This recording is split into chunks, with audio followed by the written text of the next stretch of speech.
She thinks I'm a little lazy, I think she's a little crazy. We like summer and we like spring, watching wrestling in the ring. She ain't shy, she speaks her mind, tough as nails and smooth as wine. We burn hot as kerosene, baby, we got our own thing. She ain't skinny and I ain't tall, and that don't bother us at all. I run naked through the yard, she flash every police car, drinking wine and getting tired, shooting out the damn street lights. How does she put up with me?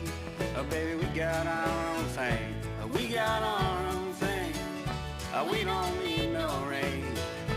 We ain't rich, but son of a, we're a hillbilly king and queen. Life don't seem so hard with you beneath the stars, 'cause we're growing 4-leaf clovers in the yard. There ain't nothing that he can't fix. He's a hard-headed son of a bitch. We got married on the Georgian line. Watch out, ladies, this one is mine. He works hard and just don't quit, even if his pants don't fit. Lord, he'll be the death of me. Baby, we've got our own thing. We eat good like you ought to do. Mashed potatoes and gravy too. Picnic table out in the back. He's only had one heart attack. Pecan pie beneath the moon. Paper plates and plastic spoons. We're as close as two sardines. Baby, we got our own thing. We got our own thing. We don't need no rain.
to stand up strong, face the truth about themselves, to understand what went wrong. I know we can find a way, I know we can find a way.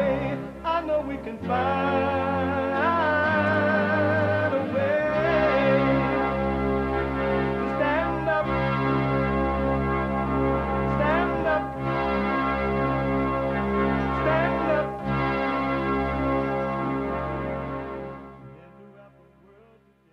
Uniting the races with truth instead of dividing them with lies. We're also rebuilding the family by rebuilding the man.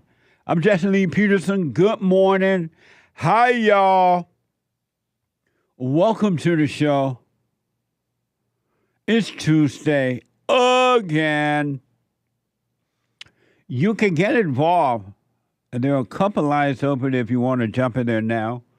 You can get involved by calling 888-7753, 773-888-77-JESSE, Jesse. Jesse. Brand new biblical question. I have a brand new biblical question.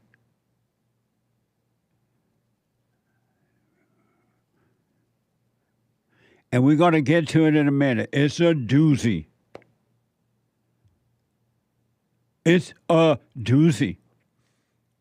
But in the meantime, we have every way that you can watch and support the show listed on JesseLeePeterson.com/show.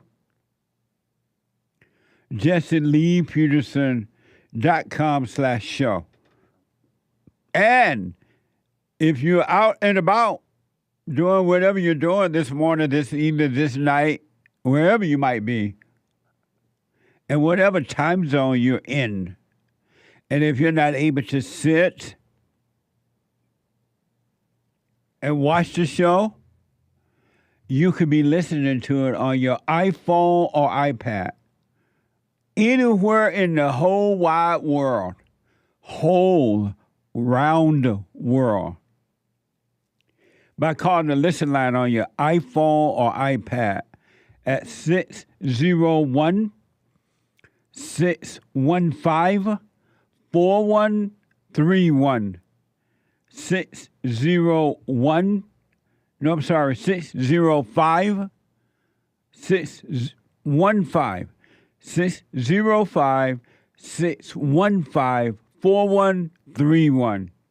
And to donate and have your comments read out loud, go to Buy Me a Coffee. BuyMeACoffee.com/JLP Talk. BuyMeACoffee.com/JLP Talk or JLP Bond JLP Cash App. Bond JLP Cash App. All right? Oh, amazing. So it is Tuesday again. It's amazing how fast these days come and go. They just come and go. The sun comes up and it goes around the world and back. Amazing. It is Tuesday. And every Tuesday, because of my upbringing, I like country and Western music. Even though it's not the same anymore like it used to be. It used to be like real good, real music. Country and Western music there. Now it has become like rap.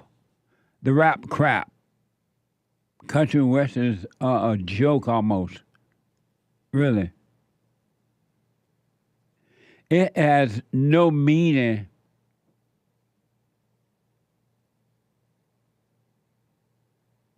No meaning at all. Isn't that amazing? And a few people still do it they sing it the right way and perform the right way with it. So a few, a handful. Very, very few. But it is country and Western Tuesday.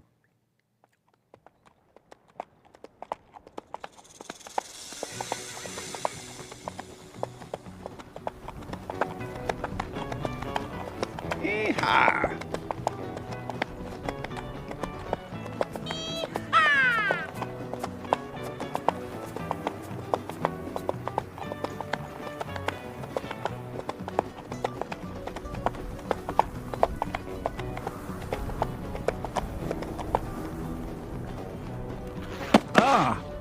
What a mess!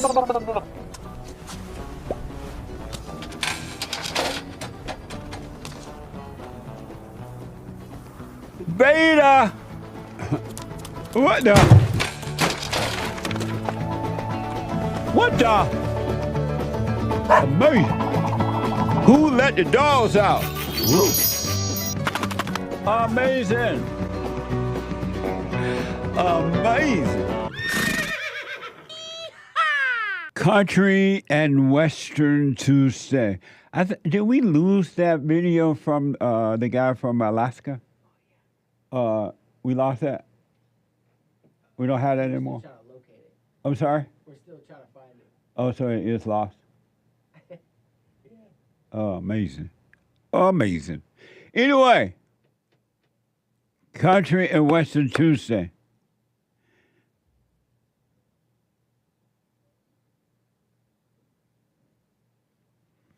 I've said over and over again, of course, that it's a spiritual battle. And I know now, without a doubt, that most human beings, not all, but most, only a handful, a few, are really understanding what's really going on because they are paying attention. They are paying attention to themselves. Most people don't do that. Their eyes are on everyone but themselves. And I understand.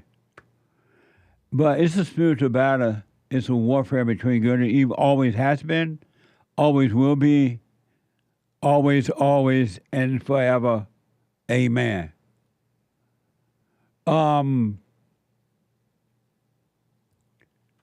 And evil is in control of most people's lives, but it doesn't have to be. But I understand most people love it. Most people love evil.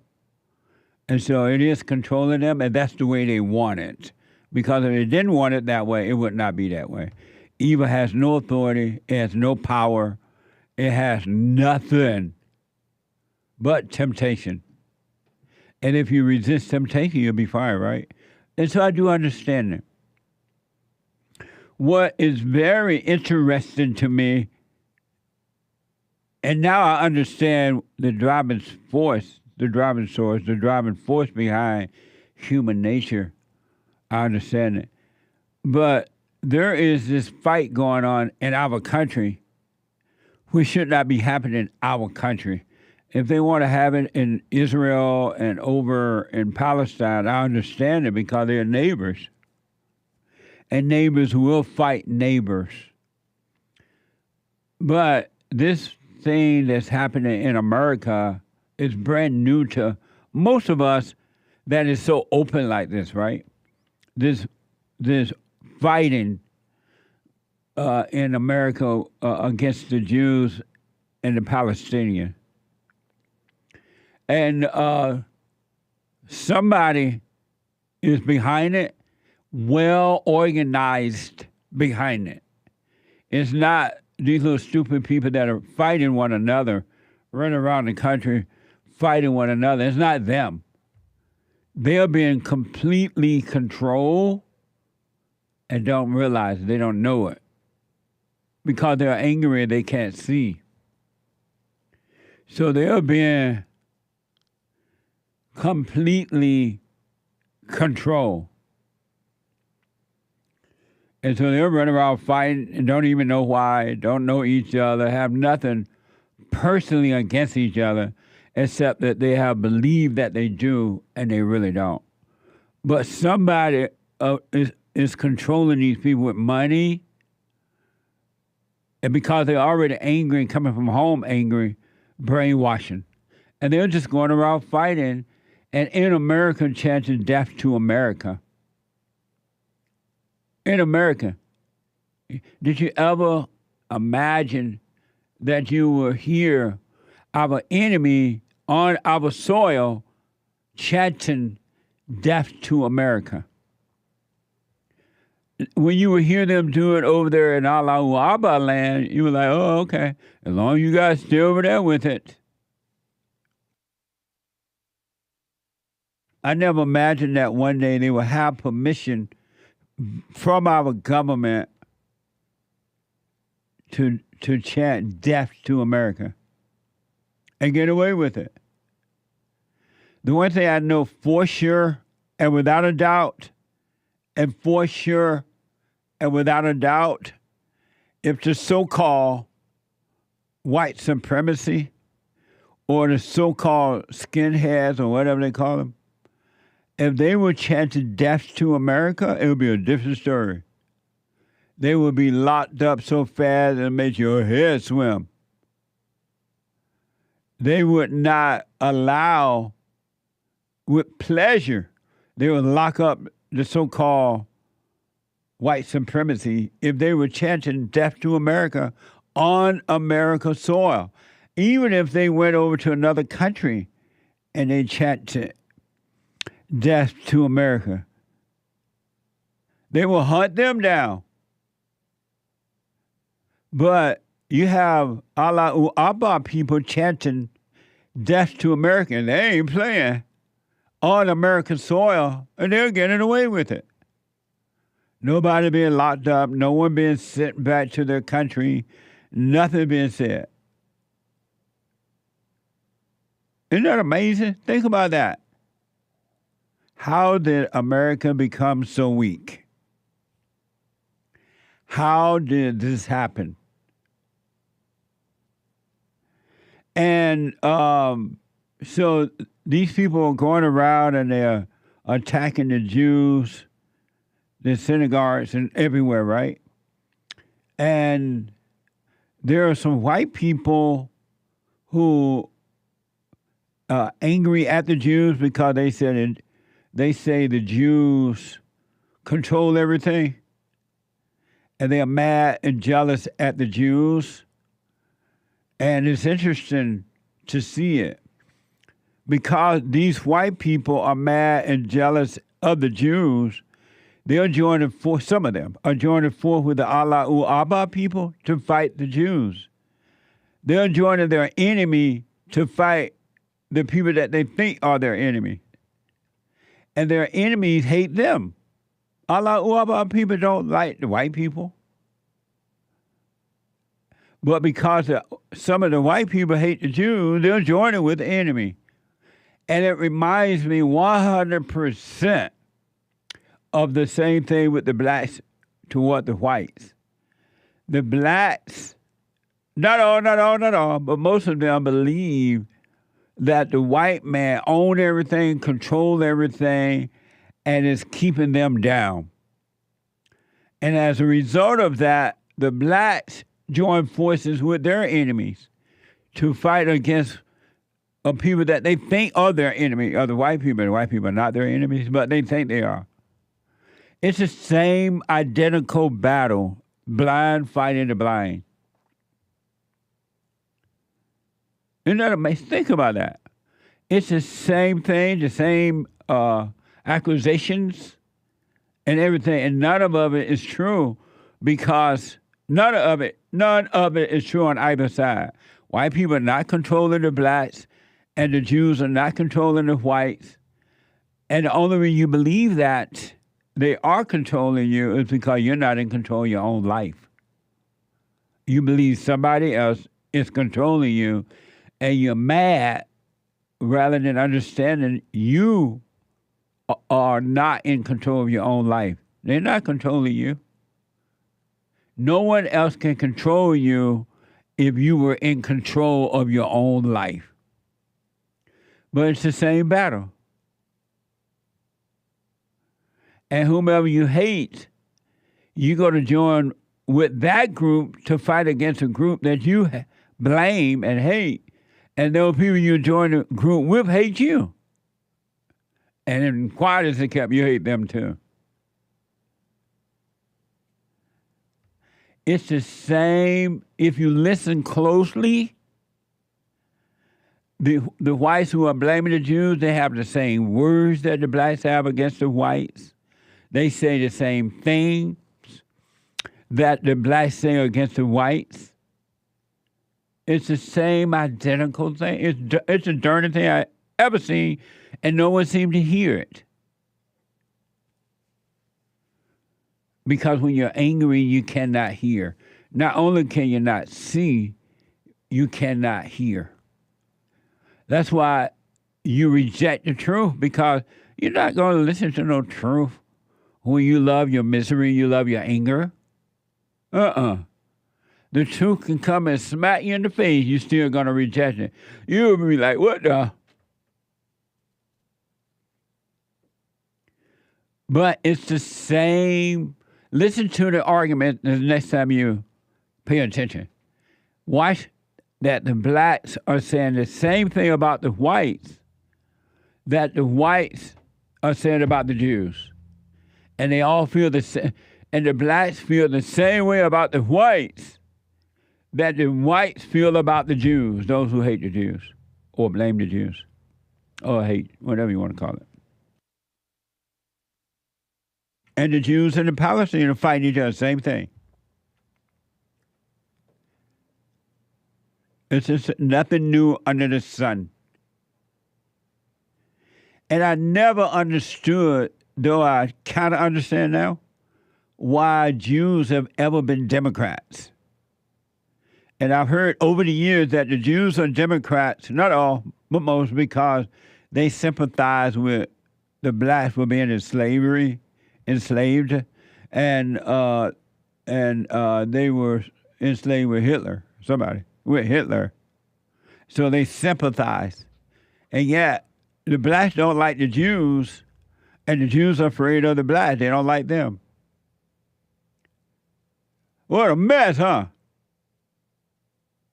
But it's the same. All lost people have the same complaints. They got to find somebody and something to hate. They can't help it because that's what the heart is all about. And one of the dumbest things, and I've heard many dumb things, one of the dumbest excuses that some of the Christian whites say the reason they hate the Jews, because the Jews killed Jesus. Oh, they say the Jews hate Jesus, the Jews killed Jesus. And here they are hating the Jews, killing Jesus every time they hate. And number one, the Jews didn't kill Jesus. Jesus is not dead. He allowed that to happen just like you all do it to one another all the time. Because you can see the evil of human hearts. The truth could be right amongst them, and because their hearts are evil, they can't see it. So they thought they killed Jesus. But the Christians said they're mad at the Jews for killing Jesus. And so where's the love in that? That doesn't even make sense. I don't even know how they let that come out of their mouth. You think Jesus is mad because the Jews killed Jesus, they say? Jesus ain't thinking, is not thinking about that. That was to discriminate, to show you human heart. Jesus ain't dead. And if he was dead, who are you to judge somebody for killing him? You're killing them and Jesus. And the blind lead the blind. But the real deal about this whole thing, the attack on the Jews and the attack on the whites, the real low-down, mamma mia, hola, si, senor, gracias. The real deal is that the whites and the Jews are hated. The Jews are hated because they're white, and the whites are hated because they're white, and they have trained the people of color, brainwashed them, trained them to join forces to kill the whites, to get rid of the whites, whether it's white people, white Jews, anything white. Now that's the real deal. You don't see that these people, whomever's in charge of dividing and conquering, have brainwashed the people of color that anything white must go. Whether Jew white or white white. The Western world must be destroyed. The Western world must be destroyed. And that's what's really going on. You're not even paying attention to see that they're really going after white skins. That's what they're going after. But you think it's something else going on. The people of color, whatever color they might be, remember when it used to just be the black color, no other color? But somehow or another, they have lumped all the color people together, no matter Mexican color, Chinese color, Japan color, Muslim color, whatever color. They have brainwashed the people of color over all these years. They've been doing it for a while. That the white man must go. The white skinned man, whether he's Jew or white. And you're so blind, you don't see what's going on. Because you don't see what's going on inside of you.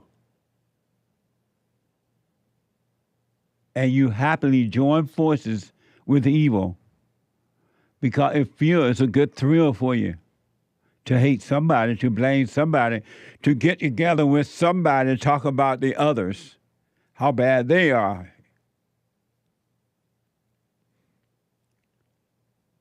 If you had any common sense at all, if the blacks had common sense and they believe that white people controlling everything, I'll be wanting to get with them to find out how did they get so smart? How were you able to do that? And learn. Or the white people think the Jews control everything? I'll get with them. How y'all learn how to make money? What's the secret? They'll tell you. But you're angry, you can't even ask. You rather stand in the background, be jealous, and feel like a victim and blame. Yeah, white people feel like victims too. They feel like victims toward the Jews. If ever we needed you, Lord, we need you now. And I hear people telling me, I just heard it over the weekend. The Jewish Bible, I don't know what they call it. Oh, you should read the Jewish Bible. It talks about how bad Jesus is or something, or Christian, or something it says. I'm like, what you doing reading it? So you can judge it?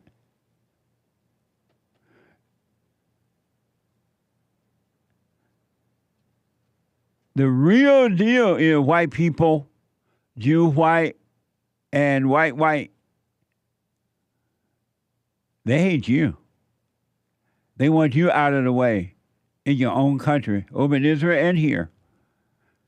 They don't want you around in your own country. Now, that's the real deal. All this fighting one another is just to keep you angry in order to control you, to get the big job done. And that is to destroy the Western world, to destroy Christianity. That's the plan. And they're doing a mighty evil job of doing it.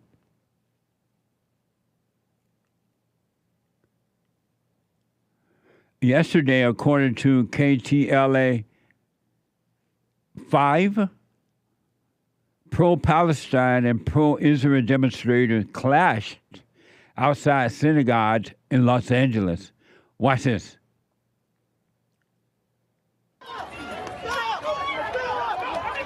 This was way beyond a war of words Sunday as hundreds of dueling protesters clashed on the streets in Pico Robertson. From the air and on the ground, we saw shoving and kicking, fists flying. LAPD in riot gear formed skirmish lines and declared an unlawful assembly, but the chaos continued for hours. Officers with weapons drawn ordered the masked driver of this Range Rover to get out, handcuffing both him and a woman in the car seen wearing a keffiyeh. Moments later, officers took a toddler from the back seat. As the Israel-Hamas war continues in Gaza, scenes like this have taken over campuses, but Sunday it took over this community, with one side demanding a ceasefire and decrying Israeli policies towards Palestinians as pro-Israel groups countered them verbally and physically. Locals took offense at the staging in this historically Jewish neighborhood and in front of the Adas Torah synagogue, where pro-Palestinian protesters allegedly blocked the entrance. We asked one of them about the intention. It's not meant to be intimidating. Yeah, disruptive for sure. This is intimidating.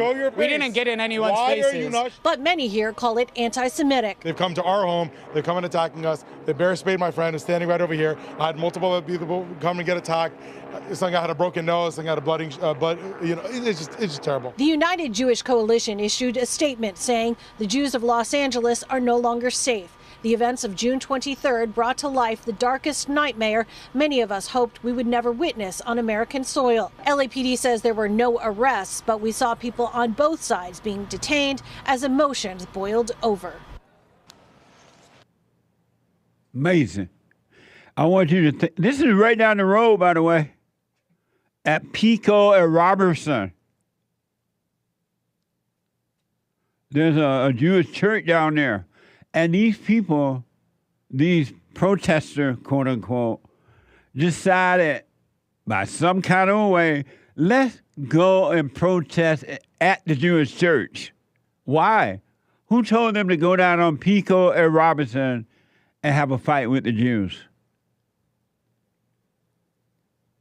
Who told them to do that? They didn't think of that themselves. That was well organized, well established, well planned.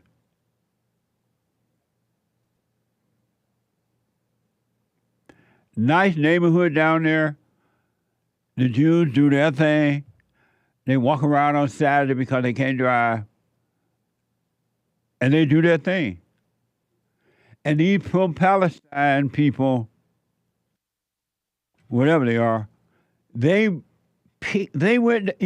decided to put on those things on their faces, take their flag and go down to that area to fight. Why? What good is that doing? What change is that making for the good? Why go to these people to church and fight with them? I can understand y'all want to fight with the government. You're mad at the government because the government won't do what you wanted to do. So far, it seems. But why go to the church, nice area, the church, and fight with the people? And you're looking at human beings, young human beings, fighting males, fighting one another over a cause that they have no clue about. Zero. They don't understand what's really going on. They don't even know what's going on.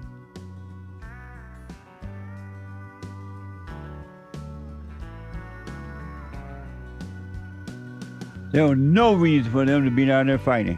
Zero. They went halfway down the street there. There's nothing around, no government building around. 888-7753-773. 888-77-JESSE. A quick break. Back in a moment.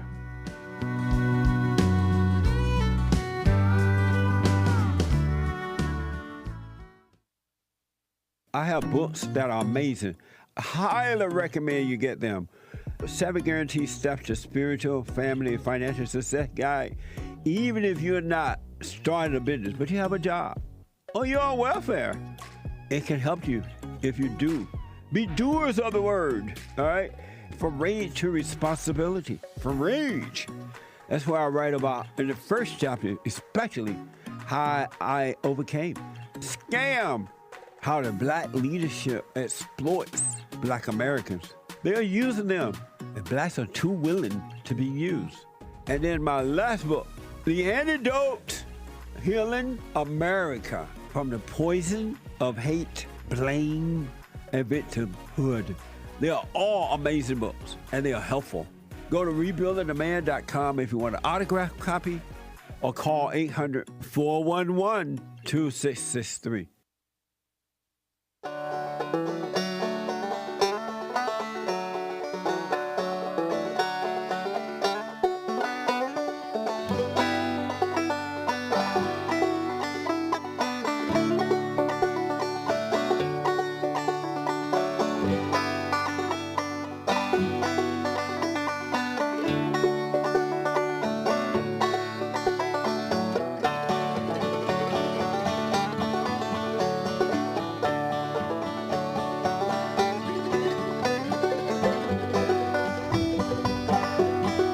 Okay, get ready. July's coming fast. White History Month. 7th year of celebrating White History Month. July just feels white. Amazing. Get your shirts. July just feel white. Shirt celebrating White History Month with Jesse Lee Peterson.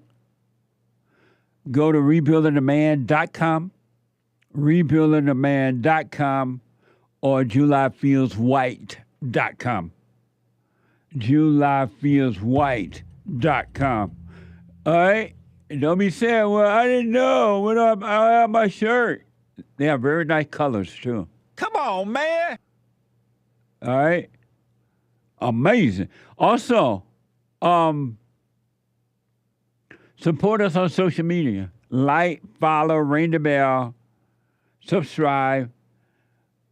We're on rumble.com/Jesse Lee Peterson. Rumble.com/Jesse Lee Peterson. Cozy.tv/JLP. Cozy. And JLP on X. And Jesse Lee Peterson on Instagram. All right? Just a couple more sound bites about this thing. I want you to realize, for those who don't live in L.A., this thing where these Palestinian people, somehow or another, somebody organized them to have them walk down to a very nice neighborhood where there are no government building, nothing, and they fought with the Jews for no reason at all, zero reason. At least it's not going to benefit them at all. They hate their fellow man, and that's not good. But somebody is controlling them. Somebody with the money, the media control, and whatever, brainwashing on the campuses, whatever they're doing. And these people are fighting. They're fighting one another where they should be friends and learning from one another and working together. We were all created by God. We were all created by God. All these wars that the people are having in our country, past wars and now wars and all that, it's because human hearts are evil. These wars are selfish wars. They're not for you. They're for personal gain. All of them. And you go and get your limbs cut off, you go and die, you do this, and you feel they have you thinking you are a patriot. And all you got is a thrill with no limbs. And then they throw you out on the street. They won't even take care of you. But you're a patriot. You have the thrill of being a patriot. So this thing is just so ridiculous. It's hard to believe, but I understand. And this happened, according to ABC 7, it happened this past Sunday. I want to remind you, these people put their mask on, got their flags, and they went down right in the middle of a neighborhood while the church was happening. And they fought. And they gained nothing from it but the thrill of being angry hurting one another and feeling good about it. It's just a thrill. That's all they're going to get. They're not going to get any money from it. They're not going to get any fame from it, but they get the thrill. And whomever's controlling them get the money and the fame.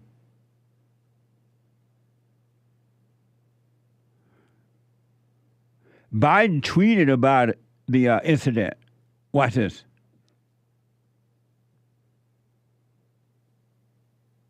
President Biden releasing this statement saying, quote, "I'm appalled by the scenes outside of a DOS tourist synagogue in Los Angeles. Intimidating Jewish congregants is dangerous, unconscionable, anti-Semitic, and un-American. Americans have a right to peaceful protest, but blocking access to a house of worship and engaging in violence is never acceptable." The rabbi of the synagogue with this message to protesters. Coming into a very predominant Jewish community and protesting in front of a synagogue is not the right place to give out your message.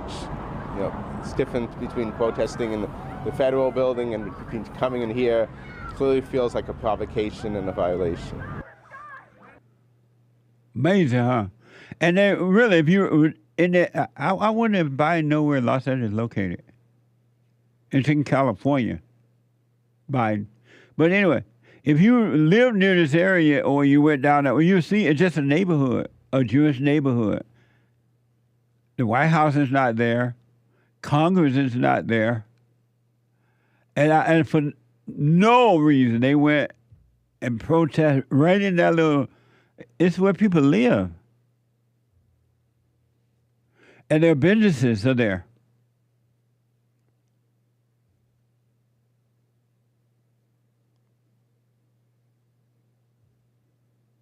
Biden's not going to do anything about it because Biden probably don't even know it's really happening. Now, he might. I don't know. He doesn't seem to know what's going on.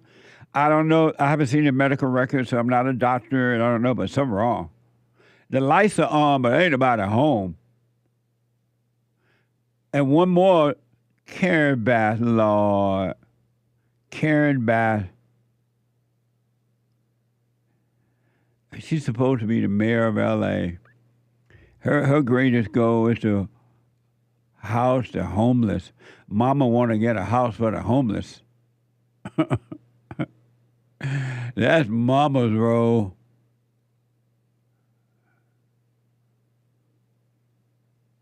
Karen Bass, according to the report, is increasing police in the area. How about increase the police in the hood too, Karen? What the? You are supposed to be black. In the black states, you like them. Karen Bass is increasing police in the area. Watch this. LA Mayor Karen Bass also speaking out about this, saying that Los Angeles will not be a place for anti-Semitism and violence. She is set to meet today with LA Police Chief to talk about extra patrols here and how they can make residents in this area and across Los Angeles feel safe. Typically, they only have security here during worship hours, but because of the violence that took place yesterday, they've hired security now 24/7. You can see that security guard here behind me, and he's just keeping guard, making sure that everyone feels safe to come into the synagogue and worship. Of course, they plan to have him here for the next few days, but tell us that there's a possibility they'll keep him here even longer. For those who don't know, Karen Bass, she's black, a Democrat. I've debated her before. Karen Bass don't care about that. Zero.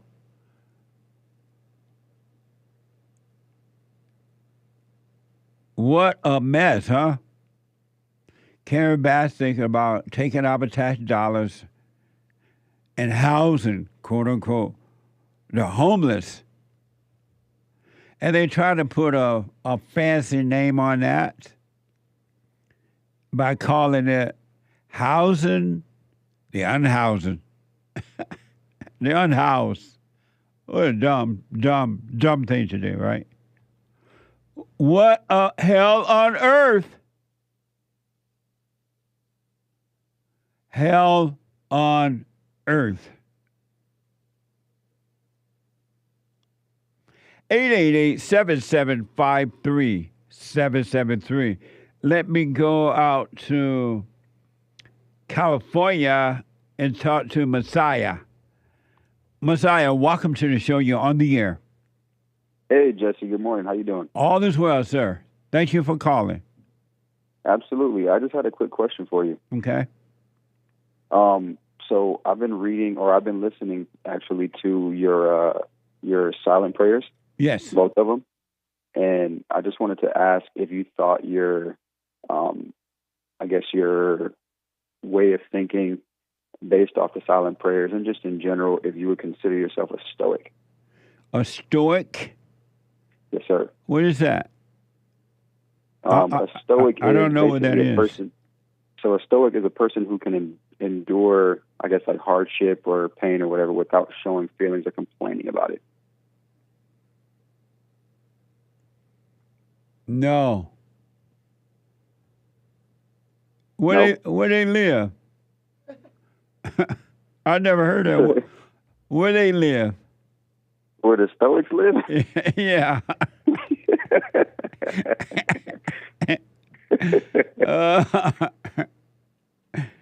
Are you a stoic?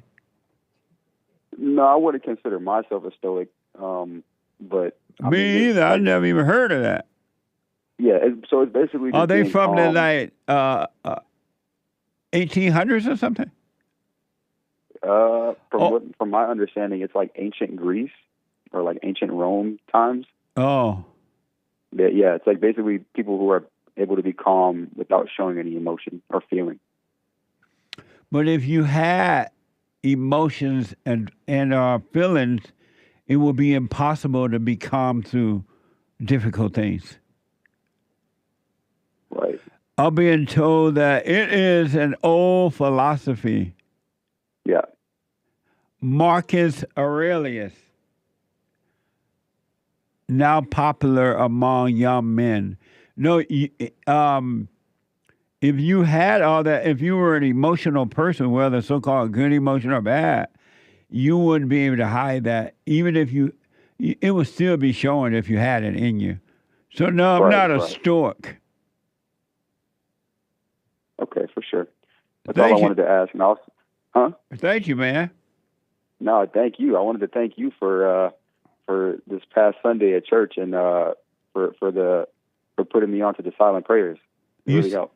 You're welcome. You stay with it. You stay with it and stay with it. No matter what situation comes, you stay with it and watch. Yes, sir. Yes, sir. All right. It was good meeting you, too. Thank you, brother. It's good meeting you, too. All right, buddy. See you soon. Okay. Bye now. 888-7753-773. Super chat. Super chat. There is there's a line open if you want to jump in there. All right. And we are going to get to all the calls. Hake is here. Before we get to the super chat, what do you think about that incident right down the road? How am I going to go down there and get corned beef and cabbage if these stupid people fight in the streets? It's a mess. In my neighborhood, they came to the neighborhood to fight. It's not like they went to the government house. What the? I saw two choppers, two ghetto birds, helicopters hovering over that area on Sunday late afternoon after church, after I was done with my podcast. I'm like, what are those? I was almost scared to go outside because I ran up to that little park up there in Beverly Hills, and it was crazy. I never, for one iota of a time, thought that one day that could happen in the neighborhood. Yeah. It doesn't even make somebody making these people do this, and they're too dumb to know it. The people who fought, though, the people who got into fights and got beat up, they wanted to fight. Yeah, of course. That's why they went. They went for the thrill. Yeah. They wanted to fight. That's a good point. It's pretty wild, though, that they're blocking the synagogue. They're blocking entrance into this building. And if they don't like it, they have to go there. I know. Yeah. It's like you want to go see somebody you hate. Right. You want to go see somebody you hate and pick a fight with them. Like that's going to stop the war. That's a good point. Right. Somebody Gonna make control them these people, though. Worse. Satan? Even though they want to fight, they're like so evil, they want to fight, but somebody controlling them. Oh, yeah, they're being spurred. And Somebody up here with the money and the media control and all that, making the people down here, because they're already angry and they don't know. They think they're fighting for a cause. Yeah. But they really just fighting for the thrill of it. They being used, but these people up here getting the money and the power. These dummies down here ain't getting nothing. Crazy. But they love throwing each other in the middle of the streets. Indeed, it's wild. But anyway, what a mess. Long as they be gone by the time I want some more corned beef and cabbage. I was a little bit happy that this happened because You were happy it happened? yeah, because in the news report they said that Karen Bass is sending more police into the area, and I've seen more police in the area this weekend. So yeah, that's nice to see. You know how you guys complained? Sean complained that there's no cops around. You never see cops. Right. Now you see them a little bit. I remember Sean said, my ex-producer, I don't see no police around here. Yeah. And he's right. But Karen Bass need to send them to the hood, too. True. Black people lives matter. Interesting. It definitely seems different with the cops being everywhere right now. Yeah. It does. It is better, for sure. But anyway, super chat. Over on Odyssey, odyssey.com/@Jesse Lee Peterson. Iceburn says, I have a question for you, Jesse. I see you as building bridges across communities, black people to white people. But who talks about the same message, white people to black people? And if you could add community differences. What?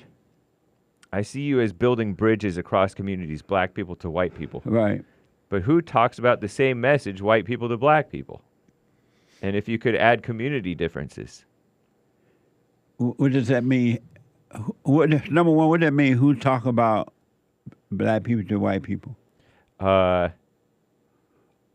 Bridging the divide between blacks toward whites. That's what we're doing. Right. That's what he sees you doing. Yeah, we're talking to all races about this. And then you also tell whites to blacks. Right. Nice. We deal with all races, and there are black people who are hearing the truth now, and some of them are waking up. They just didn't know. And especially they didn't know they hate their mama. They're angry at mama. But those who do realize, I am resent my mother. She has turned me away from my father. She is controlling. She blah, blah, blah. And they realize and go and forgive, and they realize they've been lied to about everything. Black men and women. So hopefully that answered that question. We're talking to the blacks and the whites and the white to the black and the Jews. We had Jews and everything at the meetings. Amazing. Did that answer that? Yeah, I think so. I'm not even sure if it was a question because he left an incomplete sentence at the end. Oh, okay. Yeah. Oh, I'm sorry. I answered a question that was not a question. Nice. But thank you. The Key bought a coffee. Jesse would you and the crew be willing to stream the debate live on Thursday? That would be amazing to watch it in real time with the best crew on this side of heaven. No. Trump-Biden debate? Right. Nope. I'll be asleep by then. Nice. 6 p.m., that's bedtime. Yeah. But thanks for the request. It sounds good, but no. DJ bought a coffee. Jesse, I watched you on your Young Black Cousins podcast from 2 years ago. Those boys are brainwashed all the way. Have they had a recent change in opinion over time? That's a good question. I've seen them too, and I don't think so. You were born a Democrat, you're going to die a Democrat. So I don't think so. I don't know for sure, but I don't think so. Thank you. Age of Inversion donated a Rumble rant. I would agree that the Israel-Palestine skirmishes shouldn't be happening in our country, except that we are the ones being forced to pay for it. I don't want 1 cent of my dollar money spent on killing children. You mean like for wars? Yeah. Me either. I don't want my money going to a war because the people who are creating these wars, they're making money off this stuff, from the equipment to the guns to the everything. And then the under-table deals they make. And we're down here fighting with them while they're making all the money and the glory, and we get nothing but fighting each other, hating each other, like we own the land. Isn't that amazing? It is. We don't even own the land. It's ridiculous. But we fight, and then we feel good about it. Well, I don't, but most people do. Amazing. Thank you. Good point. DJ bought a coffee. I just want to buy 3 books off of your store. Oh, I just went to go buy 3 books off your store. Had to call my bank to get the payment to go through. They said the website came up as fraudulent, and they asked me if I know for sure the business is valid. They clearly don't want us to read alpha books. Amazing. I'm glad you worked on it. Thank you. My books are amazing. I highly recommend them. From Rage to Responsibility. Amazing book.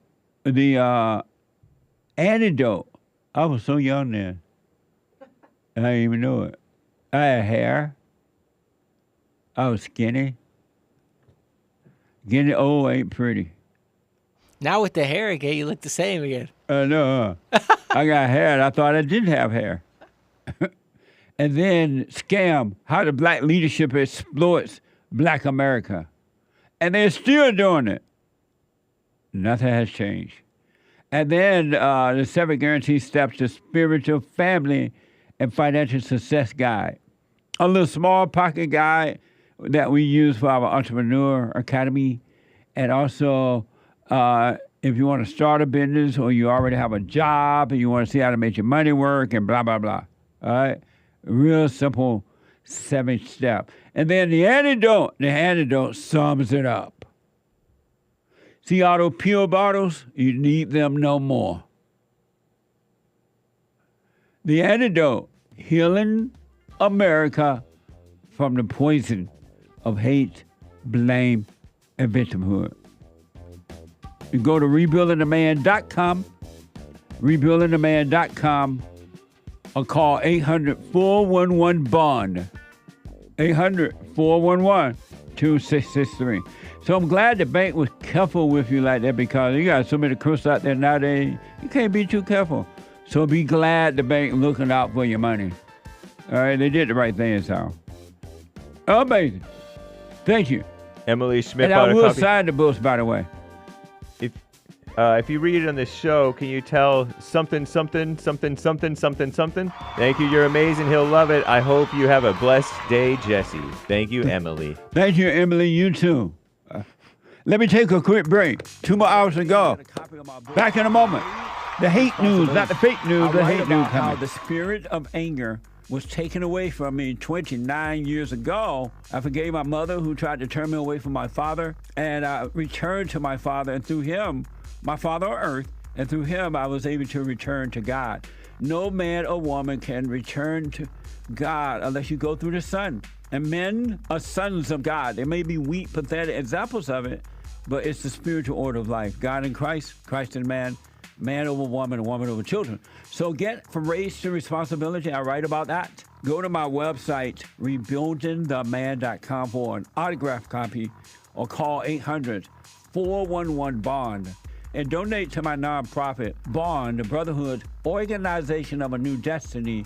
We are rebuilding the family by rebuilding the man.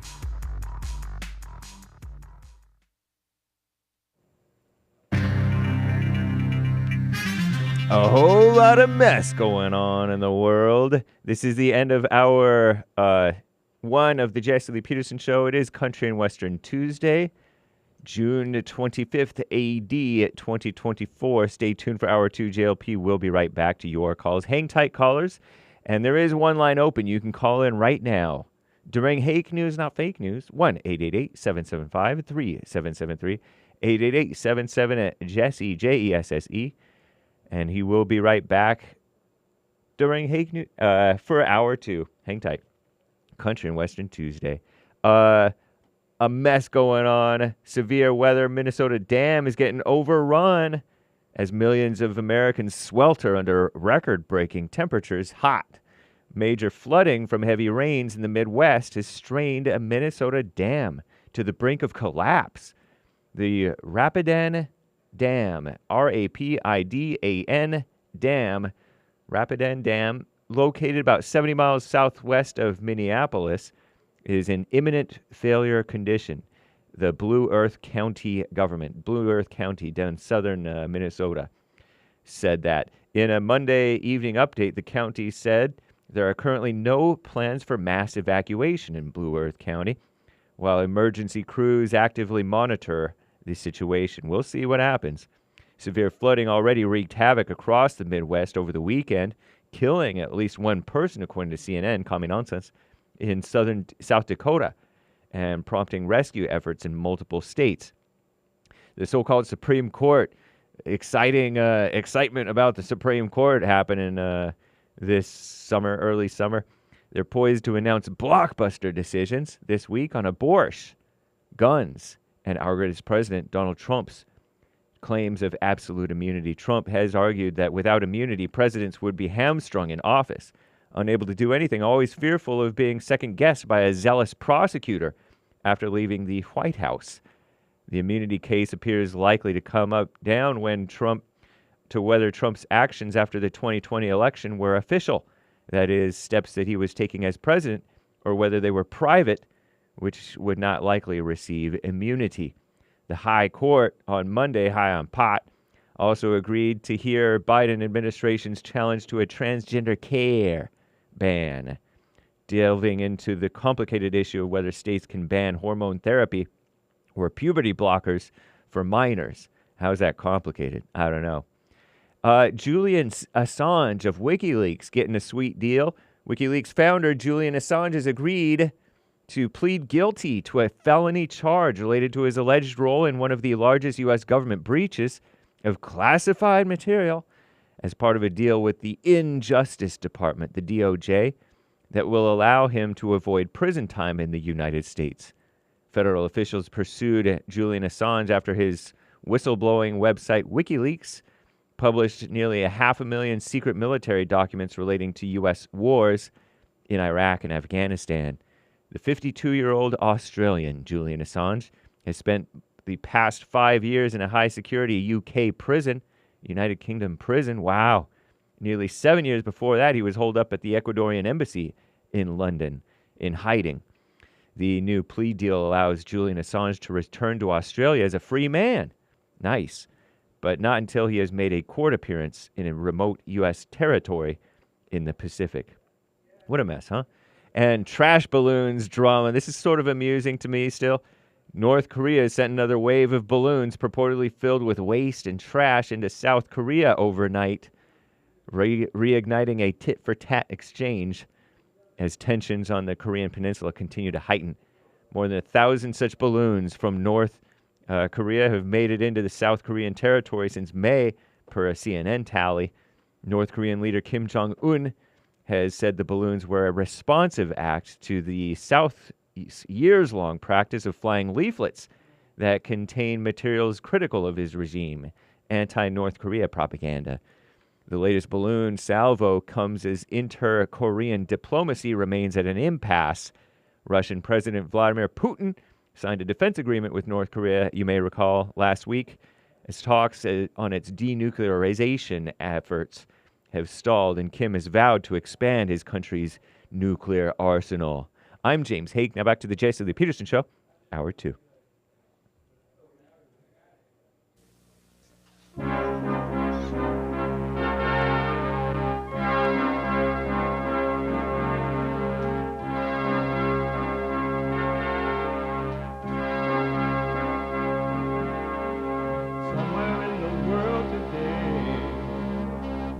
To stand up strong, think the truth about themselves, to understand what went wrong. I know we can find a way, I know we can find a way, I know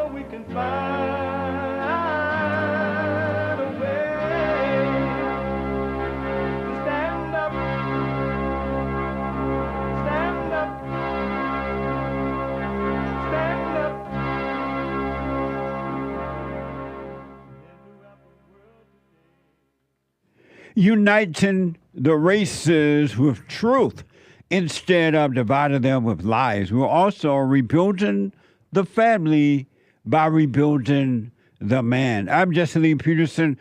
Welcome to the second hour of the show today. You can get involved by calling 888-7753-773. 888-77-JESSE. Jesse. Jesse. Brand new biblical question. And it is a doozy. It's a doozy. And again, it's for those only who want to know themselves. To know themselves, to think for themselves, and to know themselves. It's not for everybody, because most people do not want to know themselves. They love their misery. They love their hell. They call it life. But it's for those who, and there are men and women who want to wake up. And they are working on it. So it's for you. My biblical question for this week: why is evil able to work with you? Why is evil able to work with you? What an amazing question. Why is evil able to work with you? You ever ask yourself that? No, you haven't. Because you don't pay attention to you.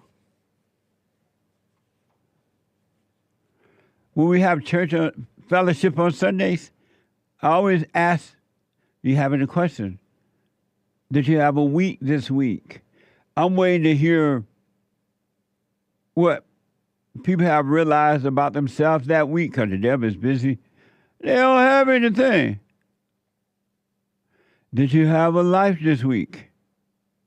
Nobody had a life. What the? They're just waiting to be taught instead of finding the teacher within. And I try to point them to the teacher within.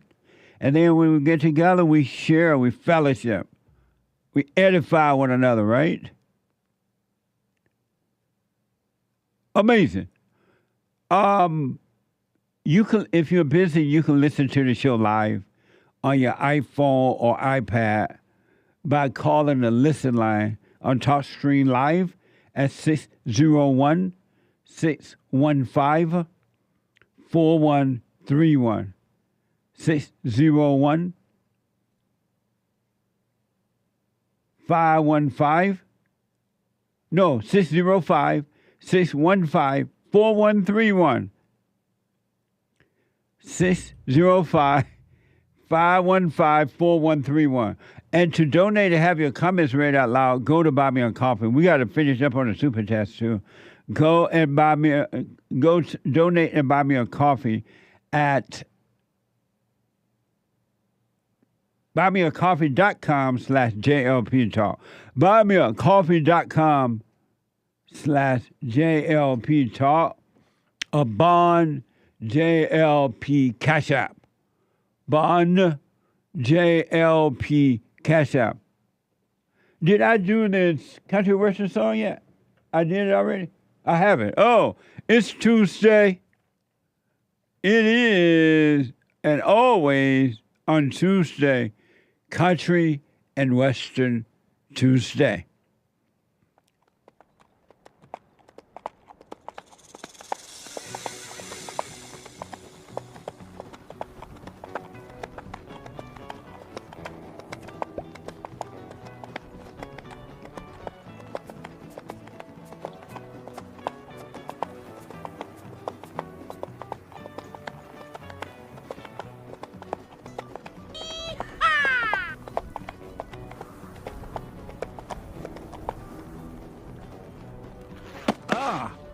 What a mess!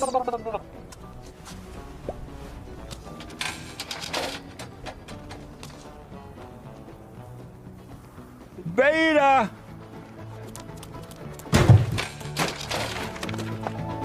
What the? What the? Who let the dogs out? Amazing. Amazing.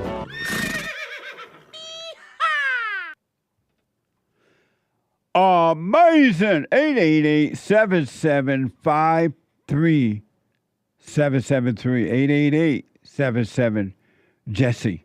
Let's finish those super chats we started on. Super chat. And then we'll get back to the phone call. We're going to take as many calls as possible, all right? Super chat. Super chat. Super chats. Thank you, Emily, for your coffee. And I can't tell that person what you wanted to say, but thank you. Appreciate the coffee. That was late coming first hour. Thank you, Emily. Popcorn stump keg with the coffee. Jesse, I've heard you say people should overcome emotions. Is that right? Repeat that. I've heard you say people should overcome emotions. Is that right? Emotions are evil. Laughter is an expression. Yes. He says laughter is an expression of emotional states like joy and happiness. Does that mean that you yourself haven't overcome emotions because you still laugh at times? If you identify with it and get a false identity from it, then that's wrong. All right? Let it pass. You'll be fine. Thank you. Lastly, children are born crying, another emotional response. Emotions are one thing that separates us from robots. I disagree with you on this one. Nice. Well, hang on to them and see how far they get you. All right? He asked, will you ever overcome laughter? What? Will you ever overcome laughter? Not as long as I walk this earth. Nice. Thank you. Can a bear 3 coffees? Your question, do you know for sure, without a doubt, that the earth is flat? And he has a tip. Thank you. I appreciate it. Nice. It's me, Xenia, with a Rumble rant. What's wrong with Joe Biden is called, well, she claims dementia and elder abuse.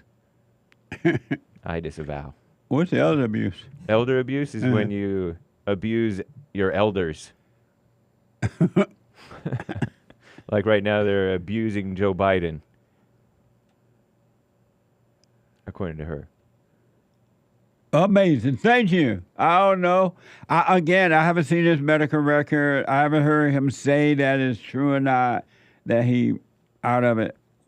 But I just remember when my dad developed Alzheimer's, and the same kind of walk that Joe Biden does and the way he tripped and everything. It reminds me of that. But I don't know what's wrong with Joe. What a mess. But thank you. Nice. Pastor Shadowleg donated an Odyssey super chat with the JLP Beta Alpha Jerky meme. Nice. Yeah, Odyssey. Thank you. Appreciate it. Punchy bought a coffee. My father is married a Cherokee, a pure Cherokee. My mother's people were ashamed of me. The Indians said that I was white by law. The white man always called me Indian squaw. What a mess. What a mess. Thank you. Ronnie from Ohio. Uncle Jesse, yesterday you said 9 times out of 10 our military is represented by women. Did you speak mistakenly? Our military is almost 90% male. Probably a few left, but not any good ones. But when they have, like when you see these people speaking for the military, it's women. And you see that black guy once in a while, Lord. Lloyd Austin. Yeah. He's not even qualified to be there. I know. But the women are taking over. But because the military used to be all men at one time, I'm sure they still have more men right now. But it's changing fast, Ronnie. Like nothing going north. And it's not good. But thank you. I get your point. Thank you. Evgeny Crosby with a couple of diamonds. Joe Biden is prepping for the debate by taking a hot shower. Amazing. Nice. Gen C, 5 coffees. Good morning, JLP Universe. Jesse, just for fun, imagine this future of America. 2024 to 2028, President Trump with VP Don Trump Jr. Don Jr. 2028, Don Jr., VP Eric Trump. 2036, President Eric Trump, VP Barron Trump. Ooh. 2044, Barron Trump, President, and VP to be determined. Oh, the possibilities. Cool emoji. It sounds nice to me. Amazing. Thank you. And thank you, guys. That's deep. I do believe that is all for now. Amazing. Nice. Amazing. Amazing. Let me go to, thank you all so much for your support. I do appreciate it. Oh, don't touch the mic, Jesse. It makes noise. And if you have to touch it here. Right? Yeah, what a mess. What a mess. The anchor baby's going to be coming in here in a few minutes. I want him to explain this Porch pirate fight. It's weird. It's like, I don't know what this world coming to, and he would do a better job than I can with this story. In the meantime, let me go to Matthew out of California. Matthew, welcome to the show. You're on the air. Hi, how are you, Jesse? All is well. So to keep it simple, I guess I should just ask, are there any circumstances that change the approach on forgiving your father? I don't understand the question.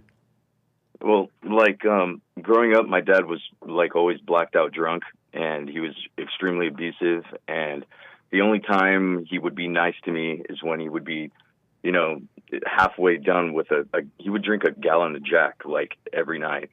And there'd be some point where the bottle would get like halfway, and he would be what I thought was nice, you know, like ask me if I wanted to go to Carl's Jr. and he would let me drive, and I'd be like 7, 8 years old on his lap. You know, that was like bonding as far as I was concerned. But, right. You know, eventually I needed more than that, and I kind of accepted that I was never going to get it from him. And so I decided that if I ever wanted that man in my life, that I was going to have to become him. And so, like, it's been a long time since I've seen my dad. The only other time I saw him was a few years ago when I got out of the hospital, and he was there with the rest of my family. And I couldn't speak at the time, though, so forgiving him was kind of out of the question. And so I'm wondering, like, since I became that father figure that I was looking for, do I forgive myself, or do I still try and forgive my real father? What do you mean by you became that father figure?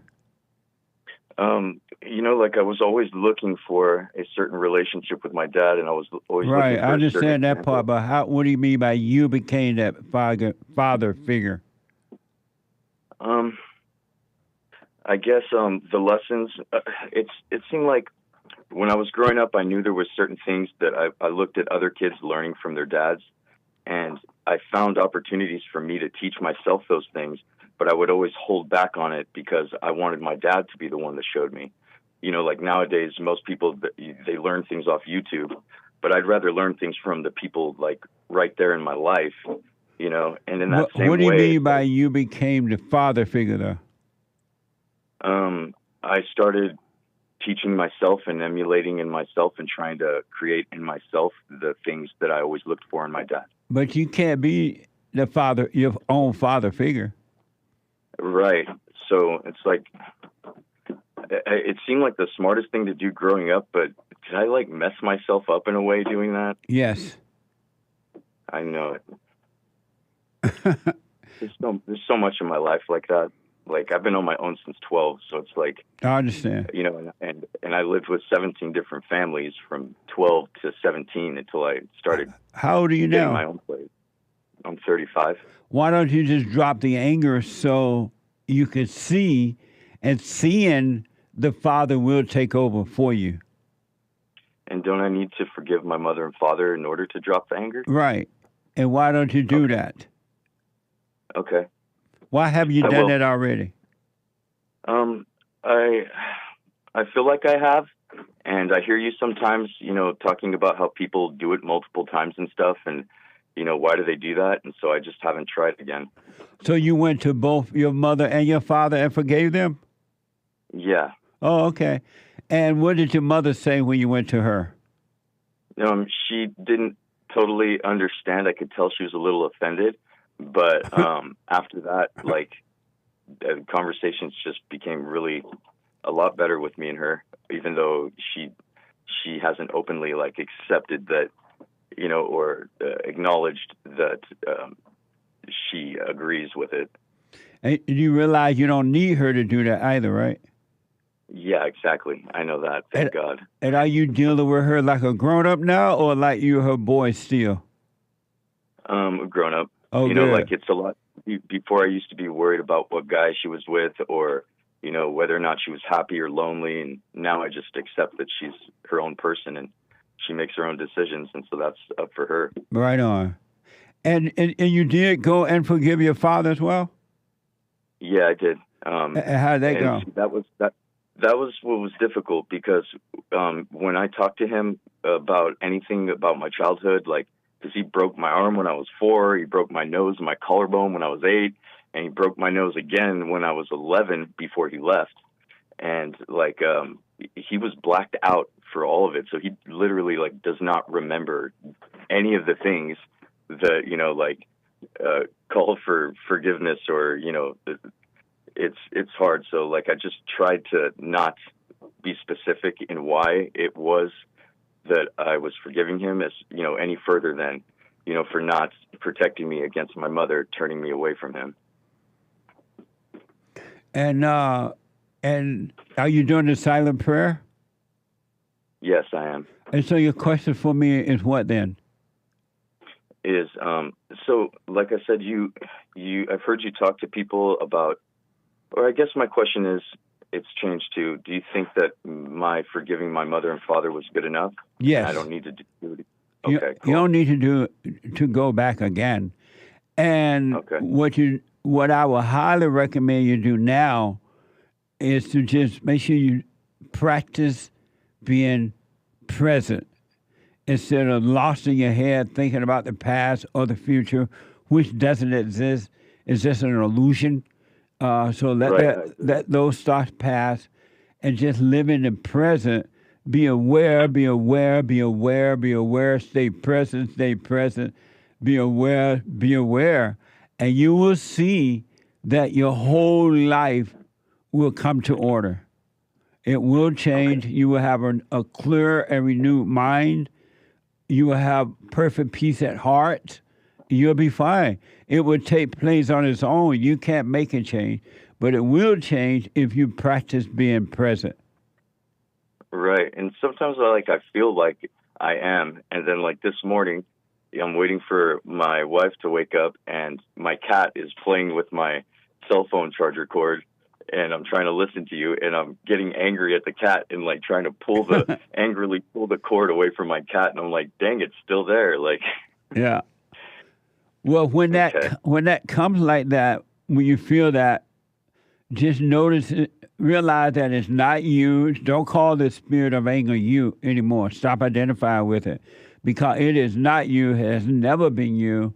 It's always been something that made a home in your mind and body, because you had the resentment toward your parents, and don't identify with it anymore. And it would just be a word with no meaning. It'll be taken away. So how do we speak about anger without identifying with it, without saying like I'm angry or I got this or I was, like how do we express it and get that desire to express it out without identifying with it? By speaking consciously. When you talk about the anger consciously, like you're telling me I used to be angry, or like you just said about the cat, right? If you speak about it consciously, you're not identifying with it. You're just communicating about it, but you're not calling it you. But the problem is most people speak unconsciously because they're not aware, and so they are identified with what they think, what they feel, and what they say, because they're not aware of what they're saying. Right. And one more quick question. So obviously I got married in a fallen state. Yes. Is there the possibility of salvation for that relationship possible still? Or is it like once I get rid of this anger, then the desire for this relationship will leave too, and then I will finally find the right person for me, or If is this relationship salvageable? If both of you are working on yourself, if you're working on yourself, your wife is working on herself, it has a potential of lasting until death do you part. But if you're working on yourself, but your wife is not working on yourself, it might not last. Got it. Okay, then there's hope. Your wife is working on herself? Yeah, she actually called in recently. She talked about her dad, who has dementia, and she forgave him, and he came back for a moment. Uh-huh. Oh, nice. Well, if both of you are working on yourself, it should be fine. But if it's not, it's hard when one is working on him or herself and the other one is not. It's going to create a big problem because the one that is not working on, whether it's the wife or the husband, and not working on himself, the evil in them going to hate the good in the one that is working on him or herself. Right. I've had that before. I feel that. Yeah. And so that's all. So stay with the silent prayer, and during the day you practice walking through rooms, being aware of driving or getting in your car, or if you practice being present, you cannot go wrong. Everything will change for the good, for you. You know, and I guess one more thing, maybe I'm blabbing, but like I did try a while back to thank my dad. Like I told him, okay, I understand you don't remember any of the stuff that you did to the family, you know, but I just wanted to tell you that I don't resent you for it. And I realized that I wouldn't be the person that I am today wanting to get better if he didn't raise and treat us the way that he did. And that just made him really angry because he thought I was trying to be sarcastic, but like I genuinely feel, feel like thank you, Dad, for, you know, beating my ass and not killing me, because since you didn't kill me, like I got stronger. And what doesn't kill you makes you stronger. Stand a little taller. Doesn't mean I'm lonely when I'm alone. I love when you sing. What? So your father thought you were trying to be smart? Yeah, he did. Amazing. I understand it. Well, you're going to be fine if you stay with it, Matthew, no matter what happens, what situations come, if the whole world turn against you, or if the whole world say they love you, whatever. You stay with it, stay with it, stay with it, and your life will change from evil to good, and it's going to be amazing. Amazing. So stay with it, man. Thank you, Jesse. Thank you for everything. You're awesome, dude. You too, buddy. Thank you. You're welcome. All right. Bye now. Amazing. You got to stay with it. Is it Remy out of New York? Remy, welcome to the show. You're on the air. Hey, Remy. Hey, what's up, Jesse? How are you? All is well. Hey, I just have a quick question. I just have two quick questions. I see that, you interview people a lot, and you interview, a lot of black people that, that believe that Jesus is black, and they ask for reparations and things like that. And I was wondering, if can you ask, can you ask one of those people, if they could wipe away the pain of the ancestors, and but in exchange they won't get any reparations? The pain of the what? The ancestors for being enslaved. Oh, if they could wipe away the pain of the ancestors? Yes, if there was a way to wipe away all the pains, because that's what they want reparations for, right? But they don't have pain from the they don't have pain from the ancestor being enslaved at all. They don't feel anything about it. No, I know that's what I'm saying. It's like it's all a facade. So I'm just curious to know what their reaction is going to be. Oh, I don't know if I would think to do that, but it's an interesting question. But you do realize there's not one black on earth, never has been, never will be, ain't going to be, can't be, that feel any pain from anybody ancestor at all. They're just lying. Yeah, I'm very well aware okay. of that. I'm not black myself, but I understand them very well. Right on. So it's an interesting question, though. Thank you. Yeah, no problem. And you mind if I ask you one more question? Okay. So, like, you know, in terms of, like, this is a Bible question, right? So, like, the Bible says that in the end of days, there's going to be pretty much like degeneracies all over the world. There's not going to be any person on earth that would believe in God, correct? That's not going to be in a part of what? There's not going to be a single human on earth that's going to believe in God, like before the end of days. Oh. I don't know if it's I'm in wondering, I mean, I heard it. I'm not sure, like, if that's what's true, but, like, I've heard it from a lot of folks. So I was wondering, like, you know, does that mean that Satan actually wins at the end? No. And what are we all Satan fighting can't win. He's already been defeated. It's impossible for him to win. He's a loser. Right. When you lose the Absolutely. fight, and when you lose, Satan has lost the fight. He has no power. He has no authority. He has no nothing but the ability to deceive you in your mind, to tempt you in the mind. And if you had control of the mind, there's nothing that he can do at all. Right. Yeah, absolutely. And I was just curious to know, like, you know, if he can manipulate all the people on earth and turn them away from God. I'm wondering if he looks at that as a victory in and of itself, because that's what it says the end of days is going to be. I could be wrong about that, but that's many folks, you know, that I've talked to about the Bible. They say that before the end of days, pretty much like there's not going to be a single person on earth that believes in God. Well, it was like that in the Old Testament. Remember, they couldn't find one person. Well, they found one man, I think, but they couldn't find one woman, and the rest of the people did not believe in the Father. They didn't believe in God. Right, yeah. But that's not what the case is now in the New Testament. Since the battle has been defeated, all who want to return to the Father can. Most won't, but those who want to can. And there are those who want to return to the Father, returning to the Father in the New Testament. I see. Okay, cool.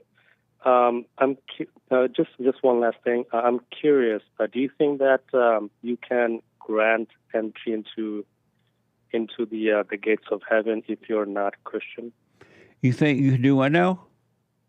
Can you be granted entry into the kingdom of heaven if you're not Christian? All who want to enter into the kingdom of heaven can. It's not based on whether you're a Christian or not. It's based on if you repent of the heart. I see. Okay. I asked that because I'm not Christian myself. Have you forgiven in the heart?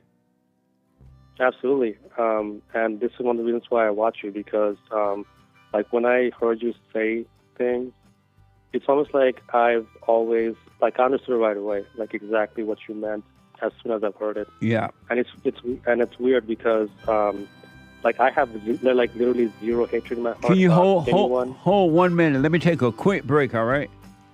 Sure, no problem. 888-775-3773. A quick break, back in a moment.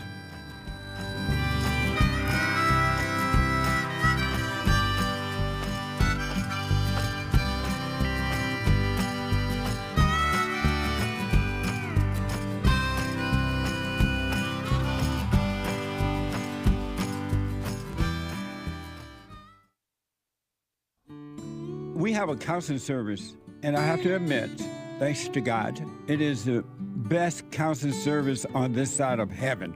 I counsel with men and women, families, individuals around the world. Most people are unhappy, they're miserable, they have rough lives, they're depressed, suicidal, young and old, of all races. I understand, I know why, and I do understand it. Because exactly what's happening in me is happening with everybody outside of me, inside of them. And I've noticed that with those who really, really, really want to understand, they overcome it just like that. Out of one counseling session, If you need counseling, you can go to rebuildingaman.com or call 800-411-2663. 800-411-BOND. Best counseling service on this side of heaven.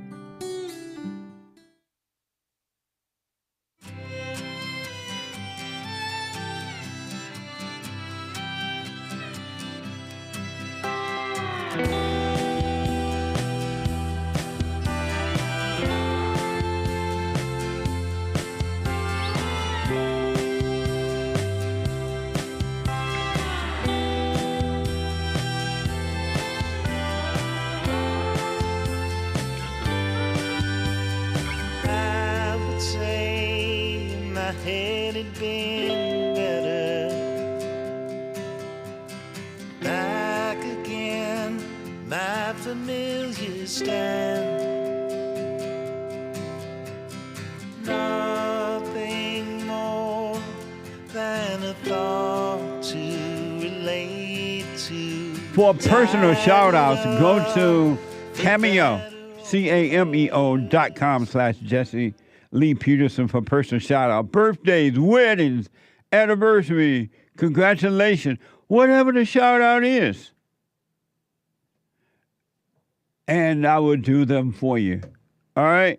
The Hake Report coming up at the top at 9 a.m. this morning. TheHakeReport.com from 9 to 11. Then after Hake, Joel Friday TV. He black. Joel Friday TV. And after Joel, the American Anchor Baby. So at 12 noon, on fire with natural energy, given to him by God. I want to, Remy wanted to know, could you enter into the kingdom of heaven without being a Christian? The answer is yes. You just have to forgive of the heart, see you're wrong.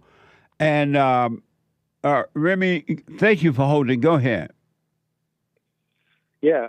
So, I just wanted to say one last thing is that, when I watched you and heard you say, a couple of things, it made perfect sense to me. Yeah. It's almost like I was always like this ever since I was young. I literally have zero hatred in my heart. I never had any kind of hatred whatsoever. And it's funny because ever since I was young. Are you speaking right into your phone? Yes. Okay, go ahead. Okay. Yeah, so ever since I was young, it's kind of weird because when you have this, this belief, right? It's almost like you can see into the hearts of people, when you speak to them. You can literally, tell if people are lying to you. You can literally tell, what their intentions are and what they're thinking.